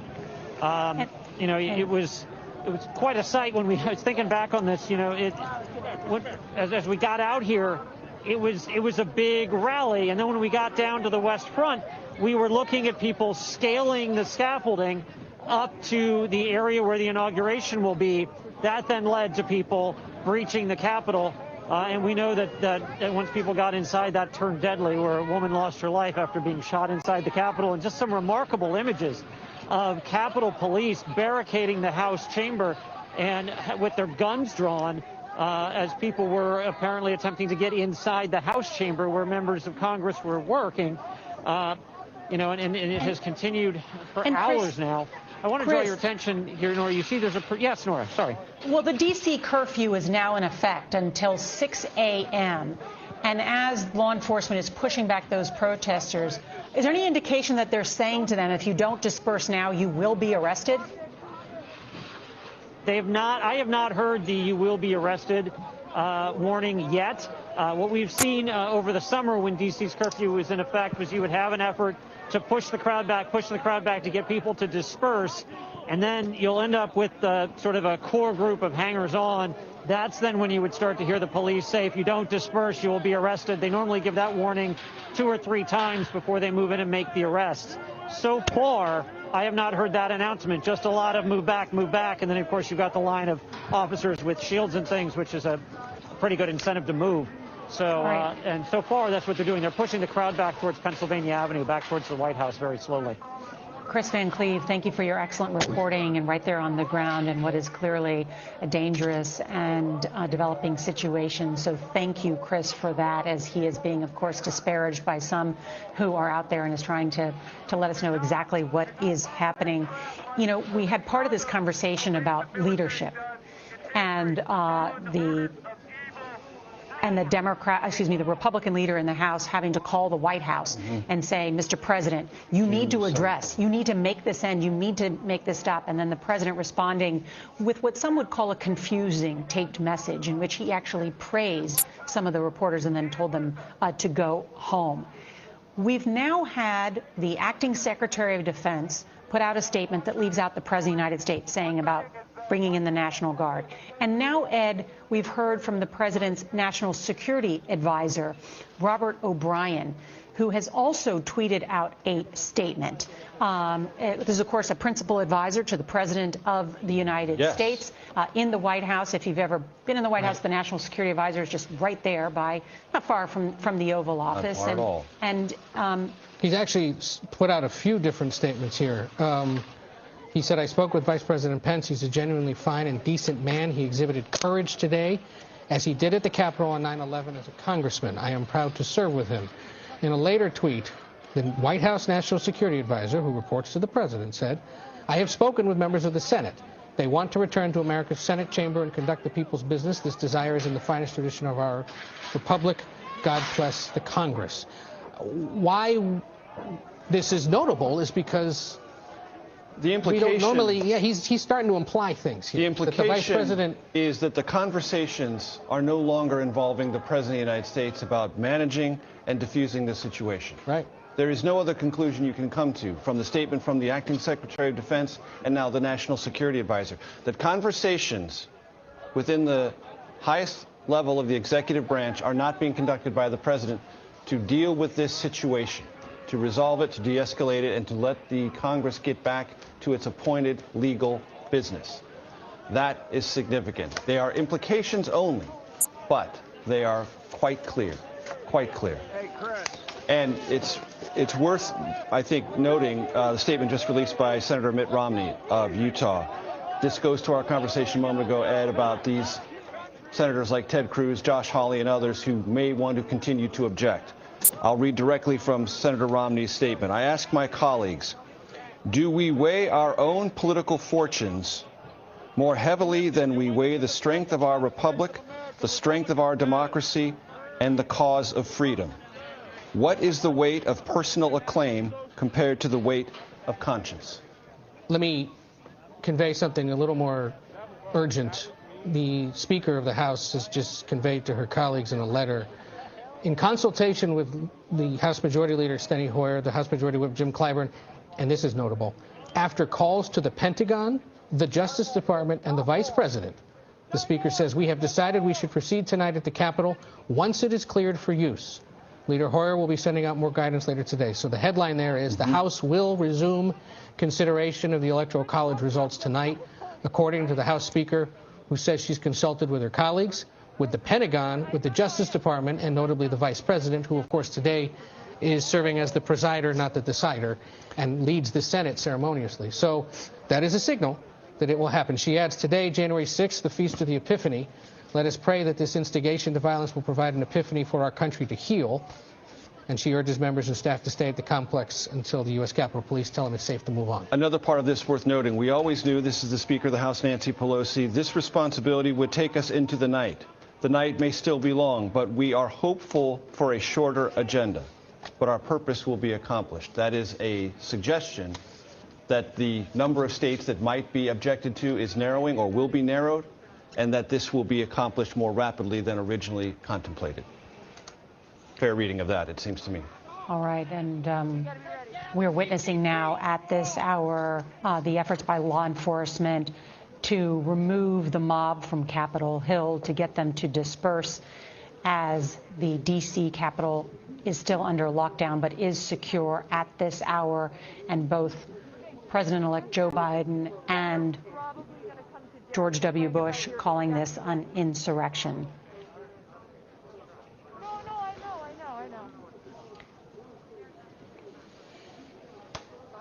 And it is 6:30 in the east, 3:30 in the west. And for those of you who are just joining us, this is a special report of the CBS Evening News. We are witnessing history and what can only be described as a national disgrace.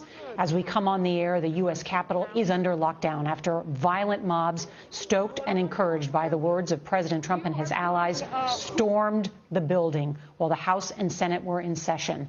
They were meeting to count the votes of the Electoral College.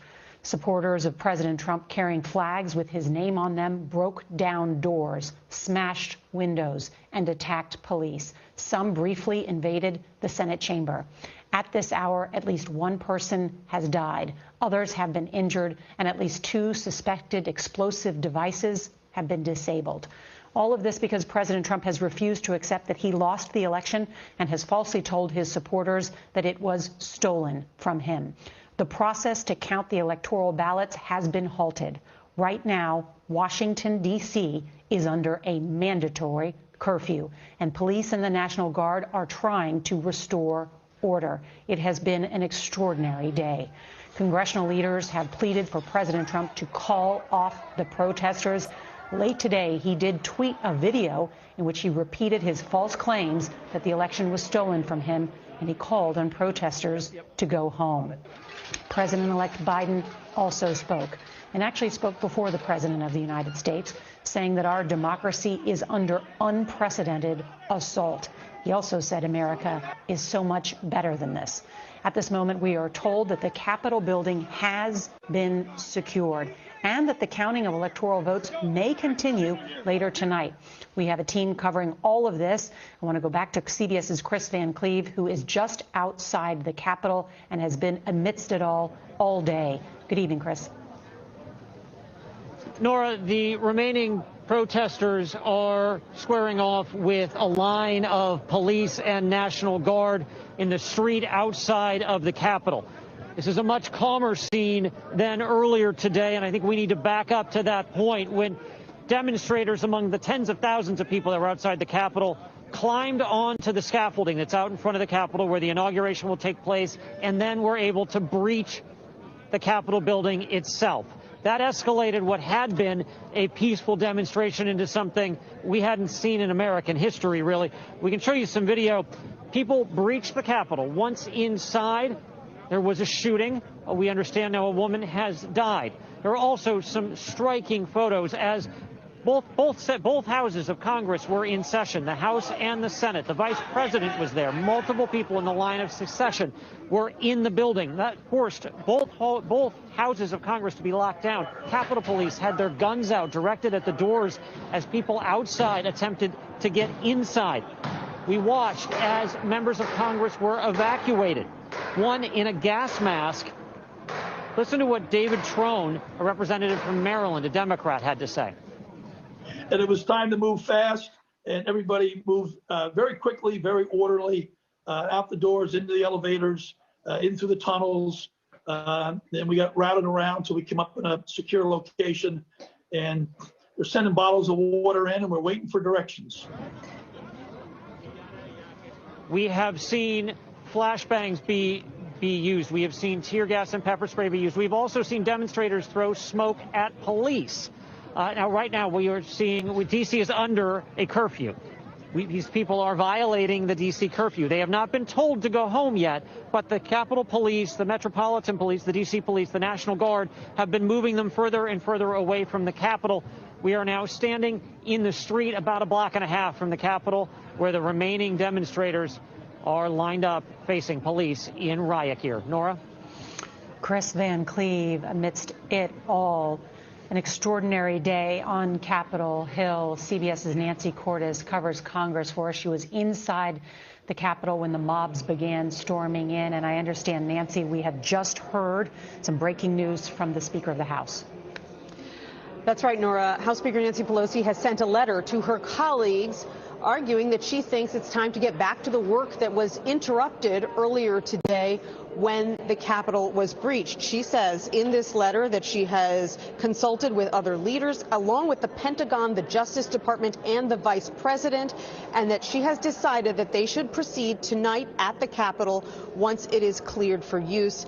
And we should be getting more guidance later today about where this will take place. Will it go back to being in the House chamber or some other location? Will the Vice President come back to Capitol Hill, because he's an integral part of this process of ratifying the Electoral College votes and confirming that President-elect Joe Biden was indeed the winner and will be sworn in on January 20th. This was a very frightening day for lawmakers who normally feel incredibly secure in this building. It has multiple layers of security, but this is what it looked like today. This is the first time that the U.S. Capitol has been breached in more than 200 years, Nora.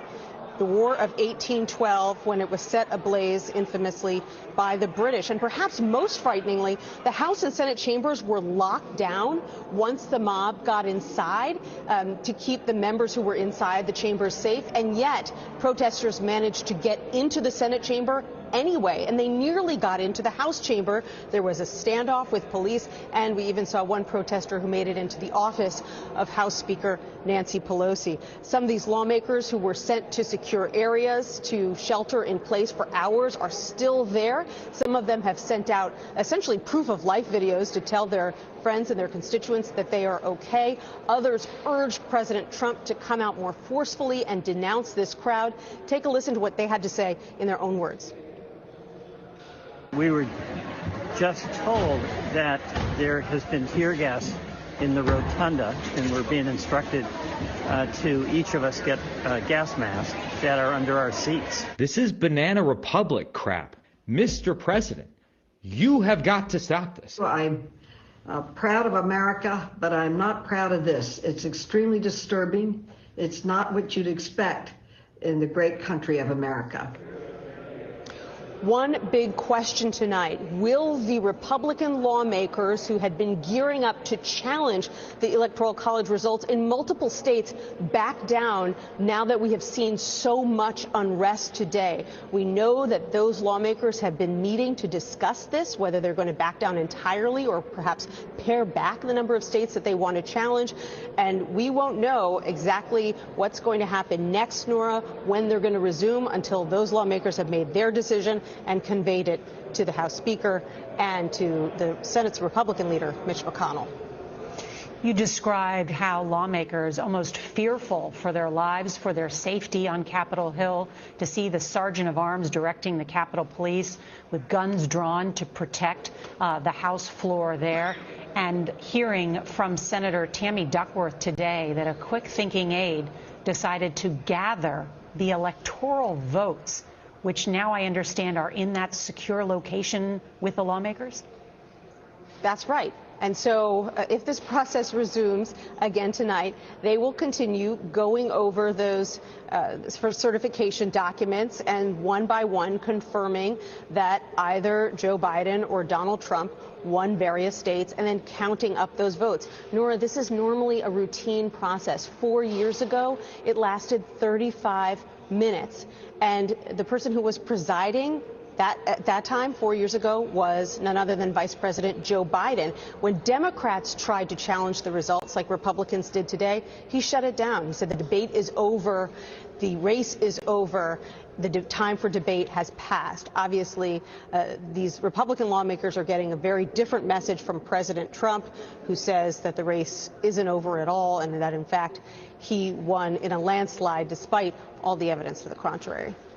All right, Nancy Cordes on Capitol Hill with some extraordinary reporting. Thank you. Want to bring in Major Garrett and Ed O'Keefe. And Major, we heard from President-elect Joe Biden when there was a vacuum in leadership, when all we could see in the country and the world could see was a mob riot, scaling the walls of the citadel of liberty, the United States Capitol. It was the President-elect Joe Biden who addressed the nation to say that this is an unprecedented assault on democracy. Correct. And he said the president's words matter. A bad president or a good president. Always the words matter. They can inspire or they can incite. And let us be absolutely clear. The linkage between the President of the United States, Donald Trump, and this violence, this grotesque, lawless spectacle of the United States Capitol is direct. There is no ambiguity about that. The president, mere moments before this happened, said in a speech to these very people that the election was stolen and that they had to do something about it. And the warm-up speakers went even farther than that. So the connective tissue between the president's rhetoric, his attitude about this election, his repeated falsehoods about what did happen when it was the most scrutinized, transparent, and well-conducted election in American history, has created not just the atmosphere, but the motive and the intention that played out so malignantly in the United States Capitol today. Ed? You know, there have been instances like this at the Capitol in recent years. There was a shooting situation in 2013. There was the shooting at the baseball practice in 2017 involving many members. But never before, as Nancy said, in the modern age had we seen something quite like this. Perhaps just that 1998 shooting involving 2 officers there. And never during such an important moment in the transition of power and for American democracy. This is supposed to be the capstone of the 2020 election. This was it. This is the official finale.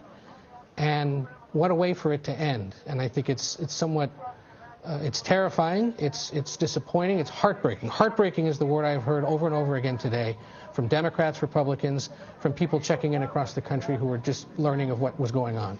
It's just heartbreaking. We started this day talking about what was, in some ways, a civil war going on within the Republican Party, because that bitterness, that division that has been apparent in Georgia led the party to lose 2 Senate seats. As CBS News has now declared that the Democrats won both of those Senate runoffs, handing the Democratic Party 50 seats in the United States Senate that will allow Kamala Harris to be the tiebreaker. That has enormous legislative implications, also for who Biden can choose as his appointees. It was what conservatives, what Wall Street business executives were so threatened by, worried about, that now Democrats essentially control the House, the Senate, and the presidency. And that really changes so much about this town. And yet, the blame being placed on the President of the United States, and some lawmakers are deciding to stick with him, and then others deciding it's the end of the Trump era. We've spent much of the last 2 years talking about divisions within the Democratic Party. Ideological, stylistic, generational, gender, racial, nothing as profound as this. There is a total cleavage now in the Republican Party because this was such a profound demonstration of anti-democratic behavior today at the Capitol with the world watching.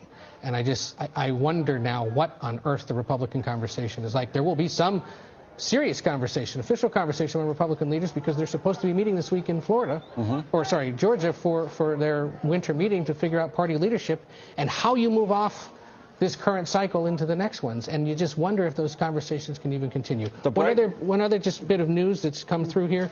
The Senate Democratic leader, Chuck Schumer, telling reporters a little while ago, 8 o'clock when asked what's next. He said 8 o'clock. Not entirely clear, but that would suggest that perhaps they're going to go back into session in the Senate in about an hour and 20 minutes. All right. And part of that effort then and the Capitol will be secured by the National Guard. CBS News has reported that the Army is activating the entire District of Columbia National Guard, 1,100 troops in response to this request from Mayor Bowser. That being announced from the Pentagon, the acting secretary, noting that that was made in consultation with the vice president and leaders of Congress. Notably absent from that conversation was President Trump, which has raised eyebrows. But it looks now like this is going to move forward on the Capitol. There's still a lot of activity on the streets of D.C., despite the fact that the curfew has been in place for some 45 minutes now. So let's bring in CBS News Chief Justice and Homeland Security correspondent Jeff Pegues. And Jeff, I know you've been there all day. What have you learned from talking to people in the crowd? Well, most of the people have cleared the scene, and that is good news, obviously, for the National Guard that is set up here behind me, keeping the crowd that is left back from the Capitol. But since early this morning, President Trump supporters have gathered in D.C. They walked down Constitution Avenue to the ellipse where President Trump had called them for this rally today. You know, the law enforcement here and D.C. Homeland Security officials expecting tens of thousands of people. But this was a massive crowd, and it filled the ellipse. And as Major Garrett alluded to, there were speeches, including Rudy Giuliani, who talked about trial by combat. And there were other words that inspired this crowd to walk toward this Capitol today, and that's exactly what they did. Even as President Trump was in the middle of his speech, we saw people turning and walking away and heading toward the Capitol. I asked one woman, well, where are you going? And she said, I'm heading toward the Capitol. The speech has inspired me. And so once we got here to the Capitol, you heard people encouraging other Trump supporters to storm the Capitol, to breach the Capitol. In fact, there was a woman with a bullhorn who was telling people to do just that. We need more men up at the Capitol. We need 80 men at a time to go up the tear gas. Hey, excuse me, what are you asking for? 80 men. To take our property, to take our property back. We the people find it property. And so I confronted her. I was asking her why she was encouraging people to breach the Capitol when law enforcement at that point, they were trying to keep people back. But she was telling people we have a job to do, and she was among a group of people here intent on breaching this Capitol today. But as I said, law enforcement right now, they have the situation under control. We've seen law enforcement move in, including the National Guard, and they are behind us right now, keeping order on the streets as this curfew is set in. Nora. Jeff Pegues, thank you so much, and want to bring in Ed O'Keefe and Major Garrett, because what we saw today was an extraordinary effort to try and delay or actually thwart what was a process that was to take place within a matter of hours. And now Speaker Pelosi says, you know, we were planning to do it tonight, and we're still going to do it tonight. They're trying to send a message that this is going to happen no matter what. Moments ago, our viewers saw a tweet from Senator Jeff Merkley, the Democrat from Oregon, talking about the preservation, the quick-minded and quick-witted preservation of the electoral votes and the envelopes in which they were sent to the Capitol. He said in his tweet, if they had not been preserved, the mob would have burned them. So let's be clear about what this is, an attempted mob rule to not only intimidate the United States Congress, but from the perspective of one Democratic member of the Senate with the intent to burn the evidence of a duly conducted presidential election in this country with the intense purpose to nullify its results. That is what we're talking about here. That's the consequence we are at least imagining if this thing had gone to the next level. The level it achieved is already repugnant and repellent in our history, but it could have been worse, and from this senator's tweet, much worse than any of us could have theorized, even 6 hours ago. I mean, yeah, there are other copies of these results, but the symbolism of having done that would have been profound, and clearly... It's not as if they couldn't have been replicated, but the intent of that and every all state that it carries with it. Yeah, every state's required to make 6 copies for a reason, and, you know, but the symbolism would have been terrible, and kudos to that quick-thinking aide who, you know, is already Employee of the Year. And it's also worth noting that the president has denounced his vice president for not being courageous enough to uphold what he wants him to do, which is nullify the election, exercising power he, under the Constitution and federal law, does not possess. Talking about a cleavage within the Republican Party, it exists in the West Wing.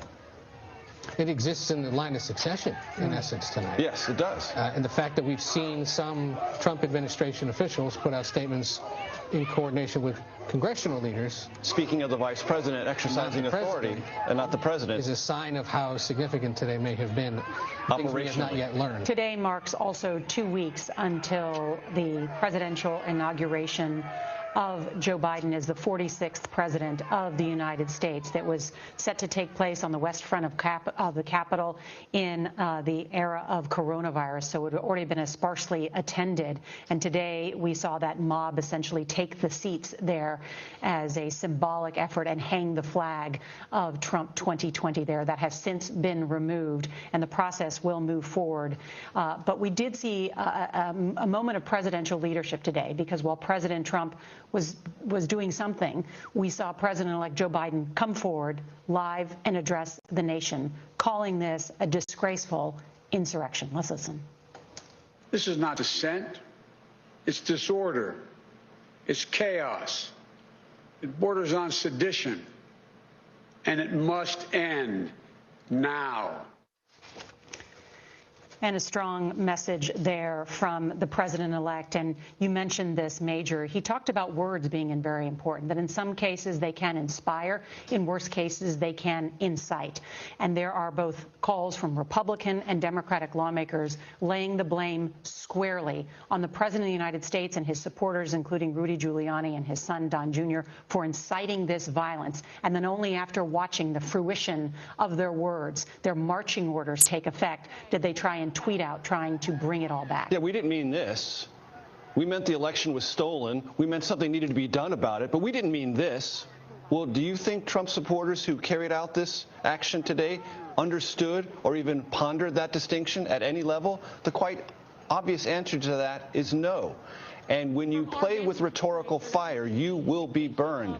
And many, many people in this country have said for months, if not years, that this rhetoric is incendiary and it will get out of control.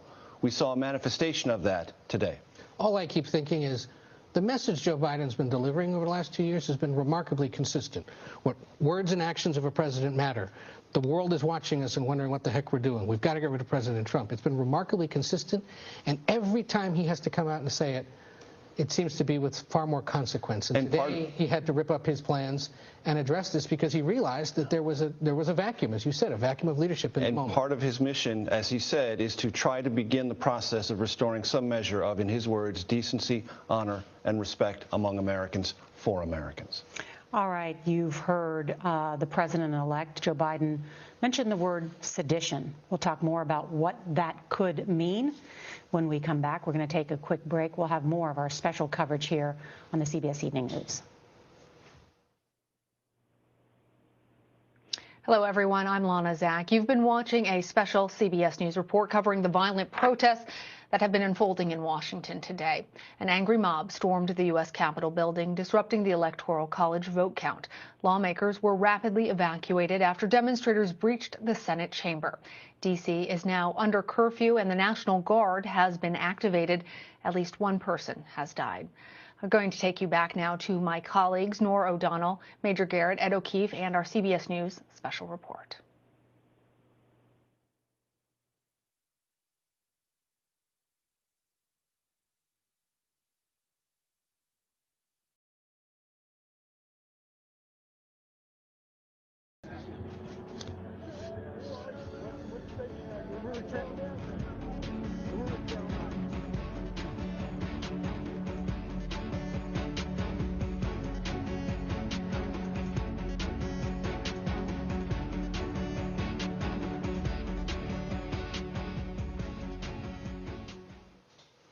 And what some would describe as a disgraceful day on Capitol Hill as a mob stormed the Capitol, forcing a lockdown and forcing lawmakers into a secure situation that one lawmaker described to us as a potential super spreader event, as hundreds of them have been packed inside a secure area for almost 3-4 hours as they await the law enforcement to secure the United States Capitol.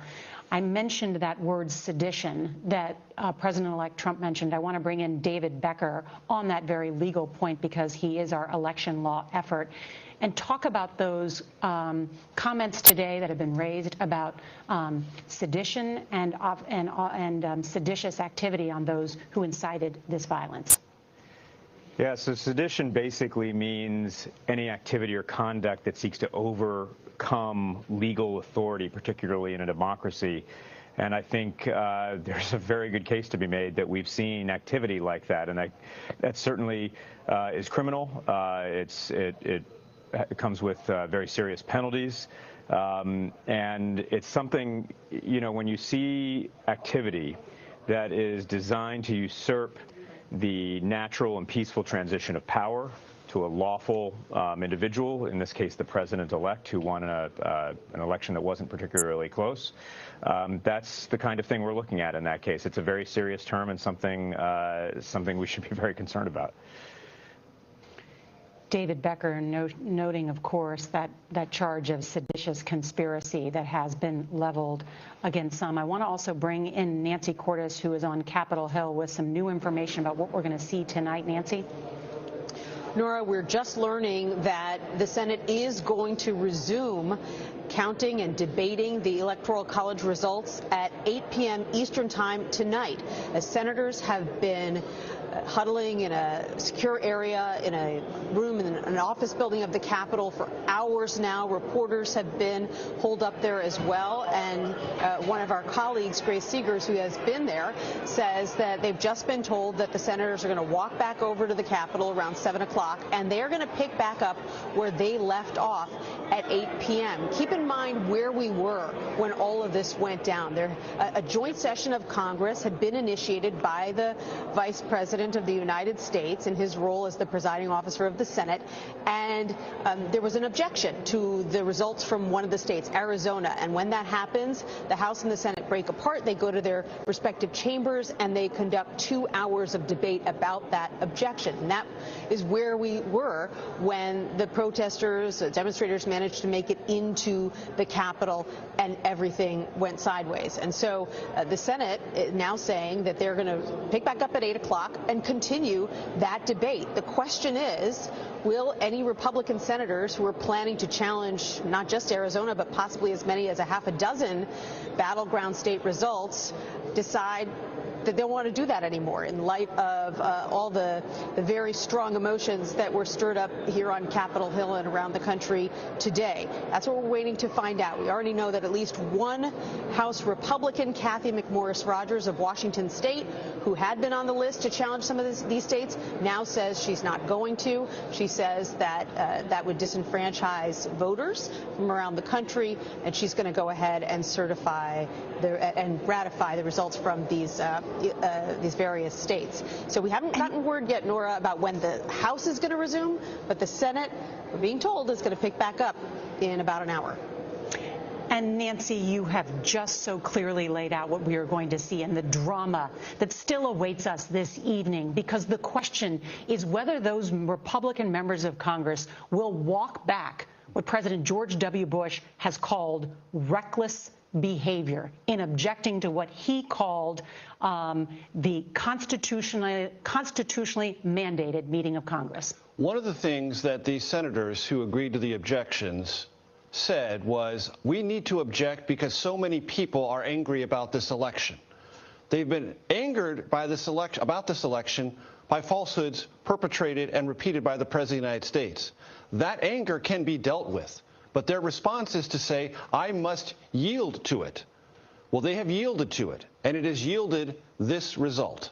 And they now have a constitutional and political decision to make. Having seen the result of that which you yielded to, can you live with yourself? Can you live, as Mitt Romney, one of their colleagues, Republican from Utah, said, your conscience? The question looms.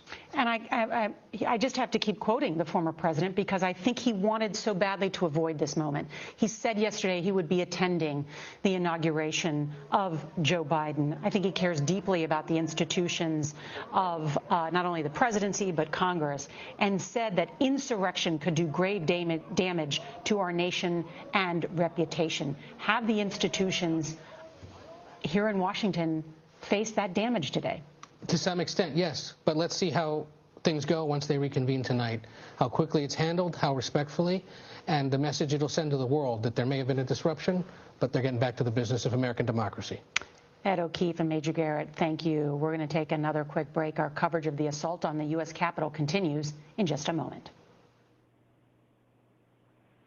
Hello, everyone. I'm Lana Zak. You have been watching a CBS News special report after rioters stormed the U.S. Capitol building in Washington today. An angry mob overturned barricades, battled with police, broke windows, all disrupting the Electoral College vote count. Lawmakers were forced into hiding in secure locations after demonstrators breached the Senate chamber. D.C. is now under a curfew, and the National Guard has been activated. At least one person has died. Others have been injured, and at least 2 suspected explosive devices have been found and disabled. Lawmakers from both sides of the aisle have called the violence un-American. In a taped message, President Trump again falsely claimed to win the election, but called on protesters to go home after earlier encouraging them to march to the Capitol. President-elect Joe Biden called it an insurrection. We're going to take you back now to my colleagues Nora O'Donnell, Major Garrett, and Ed O'Keefe, and our CBS News special report.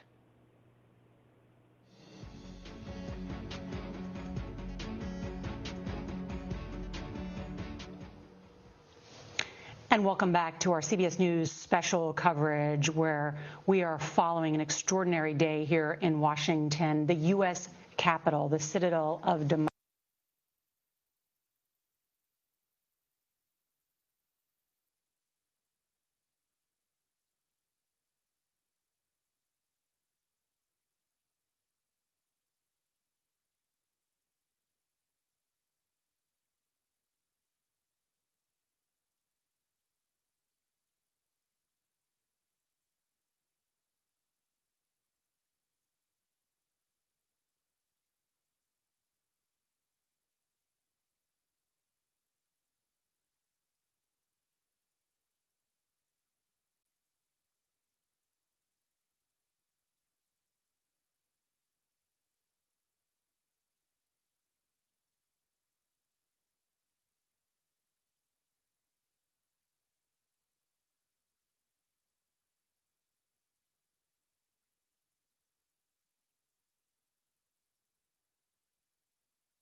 on, line!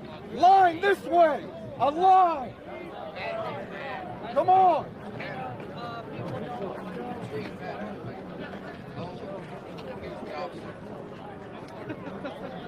Come on, line!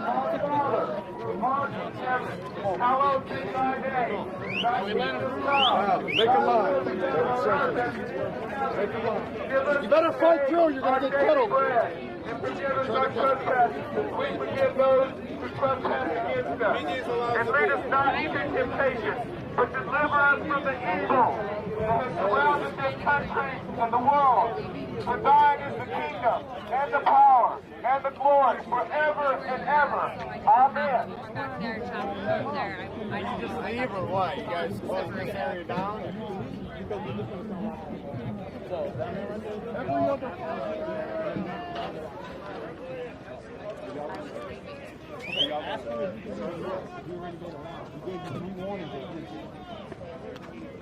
Hey, I need you all to take 2 steps back. 2 steps back. Every other person turn around and monitor the rear. Every other person. Can I leave? I was leaving.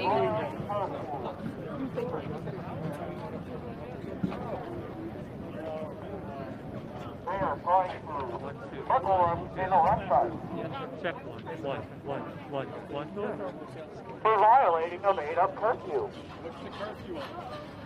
We'll be out. I'm trying to get away from you. We're not letting people out right now. We're not letting people out right now. You stand ahead of like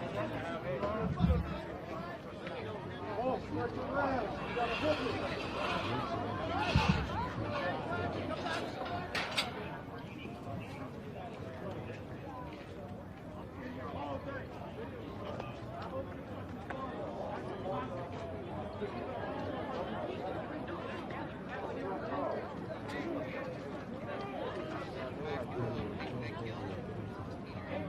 No, that's what I so that hurts. These guys are going to get around. Step back, close down there. Step back. I'm not going to tell you to step back. Hey, that's step back. You're right up in my office. Step back. All of this? Step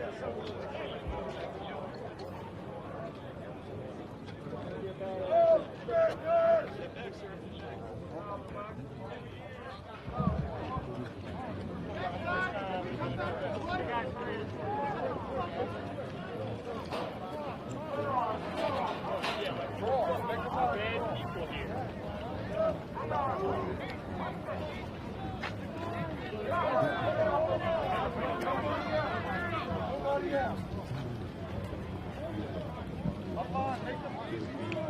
You want to go, keep it moving.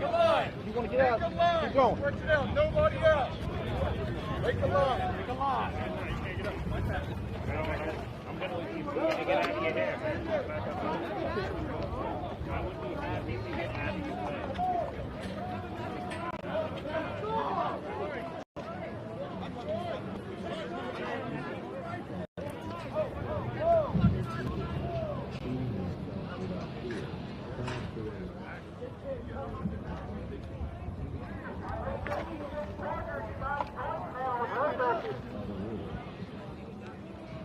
You know that charger that you got with 30% APR? You guys are fucking idiots that have no other life choice other than joining our jury.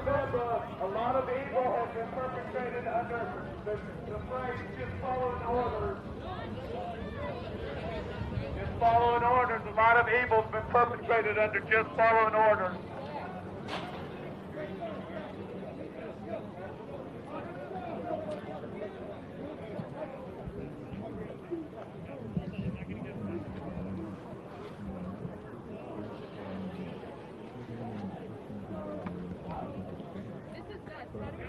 Let us like switch so we can charge.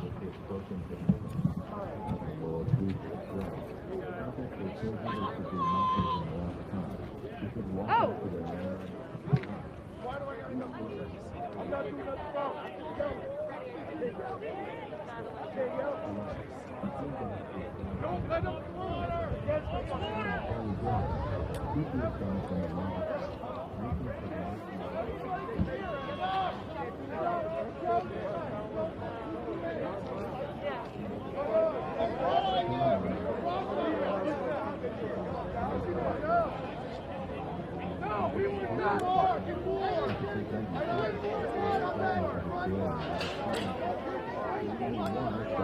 mean, I'm inclined to conservative.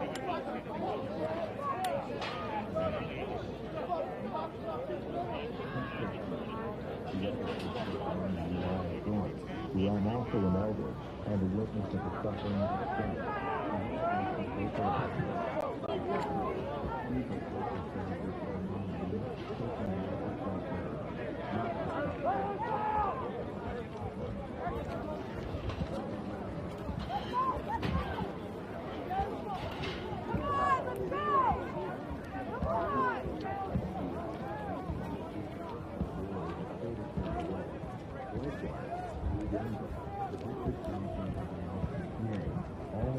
Subject one to another, and because with humility, for God resisteth the proud, and giveth grace to the humble. Humble yourselves therefore under the mighty hand of God, that he may exalt you in due time, casting all your care upon him. Be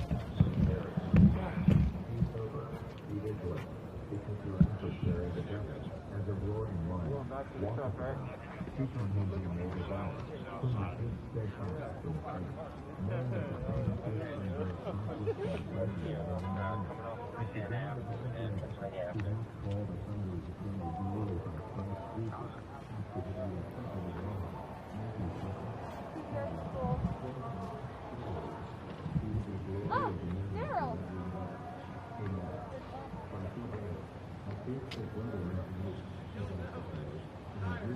Daryl, do you know what I want you to do? I want you to call Bill Harding, and I want you to bring it there. Yeah, in his truck, because that'll be the easiest way. Otherwise, we're constantly moving.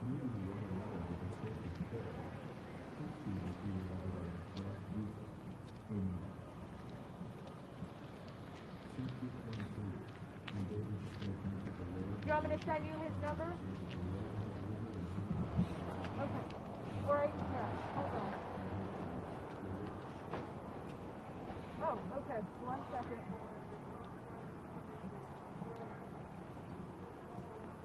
202 802.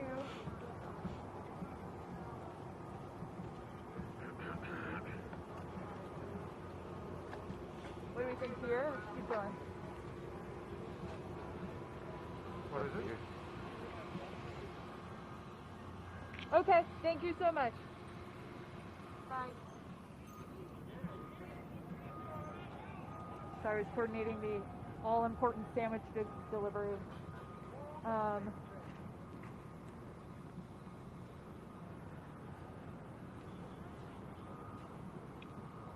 They just said, quote, "We're trying to get guidance on everything right now. We have no guidance." We should. Hanging out here. My thought is that hanging out for a little longer.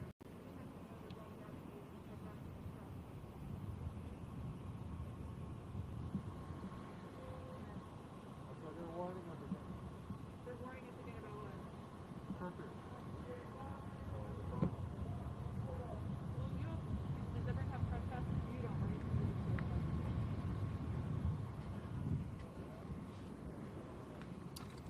I sympathize for the other two, but also.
Okay.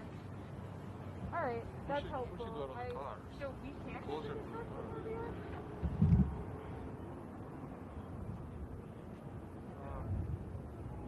Yeah. We should go that way towards the car. Let's go outside. Okay. Thank you so much. I appreciate it. Yeah.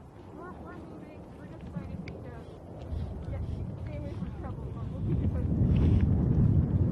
Okay. Bye.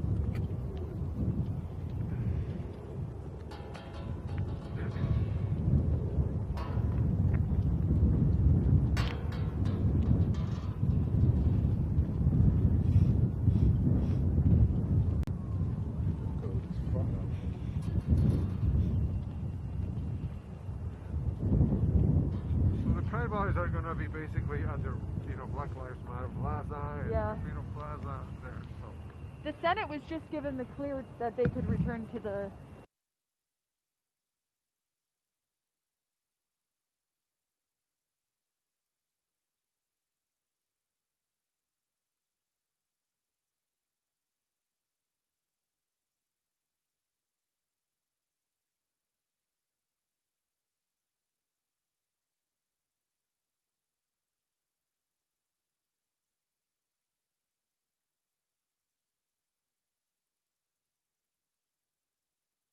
somebody.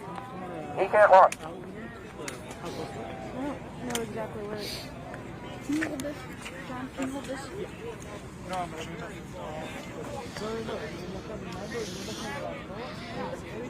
Call your family and friends at home.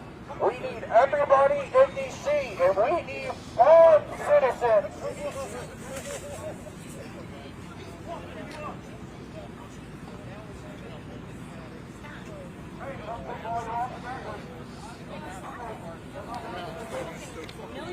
Stop. Stop. Aaron was giving weird directions. He's like, that they're on the last street, they're on the left of the Capitol. Maybe they're up there. I suspect they're in Louisiana. I don't think they could have got it on Constitution. That looks Like, I don't like think they could get down here. yeah. It's not coming through right now either. Figure out the building, man. Have they just completely collapsed? Are there still people in the middle?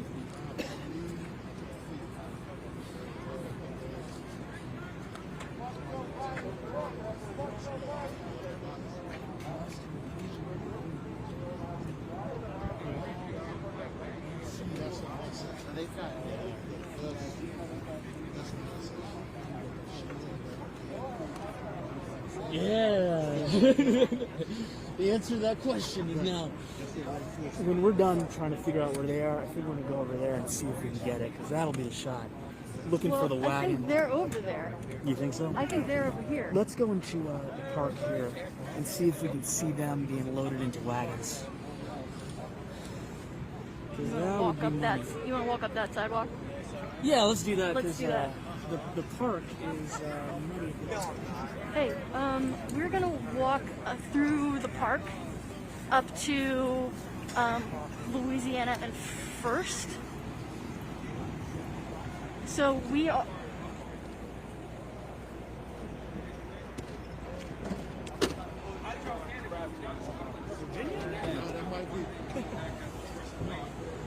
Okay, mine's not sending it to you. There's like so many people here.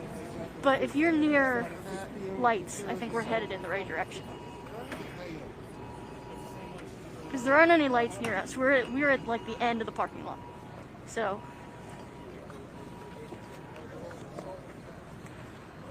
Hey, cutie. Oh, you know my friend. Yeah.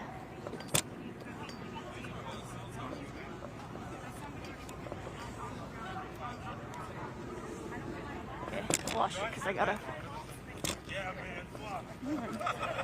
Hey, Beck. What? Let me hold it for you. I'm sorry. I just noticed you trying to do your phone at the same time. I got it. Okay.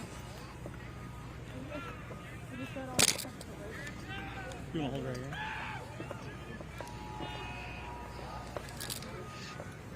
Okay. Oh, do you know where they are, or you just?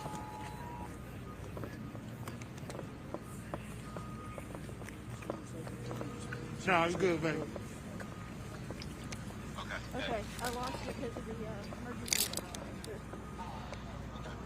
It's got no wing though.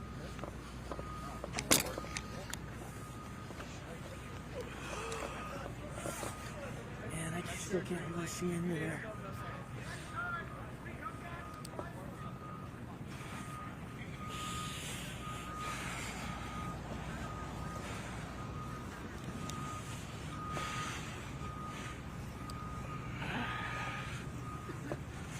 So is he in Louisiana? There's a location.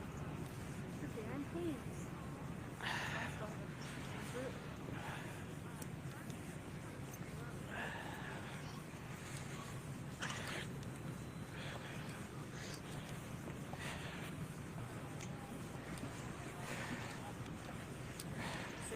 Are you sitting next to a police officer? No. Which one?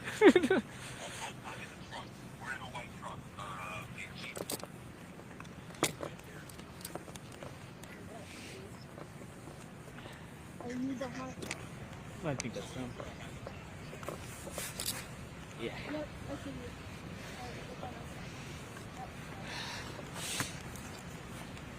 He's like, what do you need?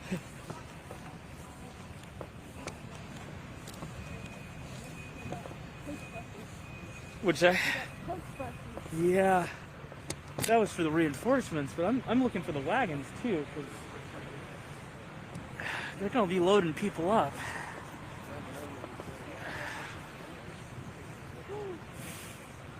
Hand warmers too? I can use hand warmers.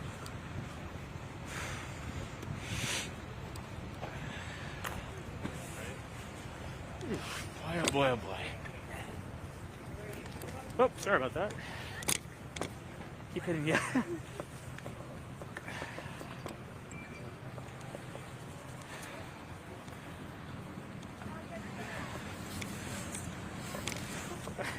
I can't see anymore. Hey y'all, how are ya? Reinforcements, sir. You're here. We got through all the crazy battle stuff. We're good. Oh, you got bodyguard and everything, huh? We ain't got shit. That's why they're keeping us in the car. You know, man. I see. I ain't leaving.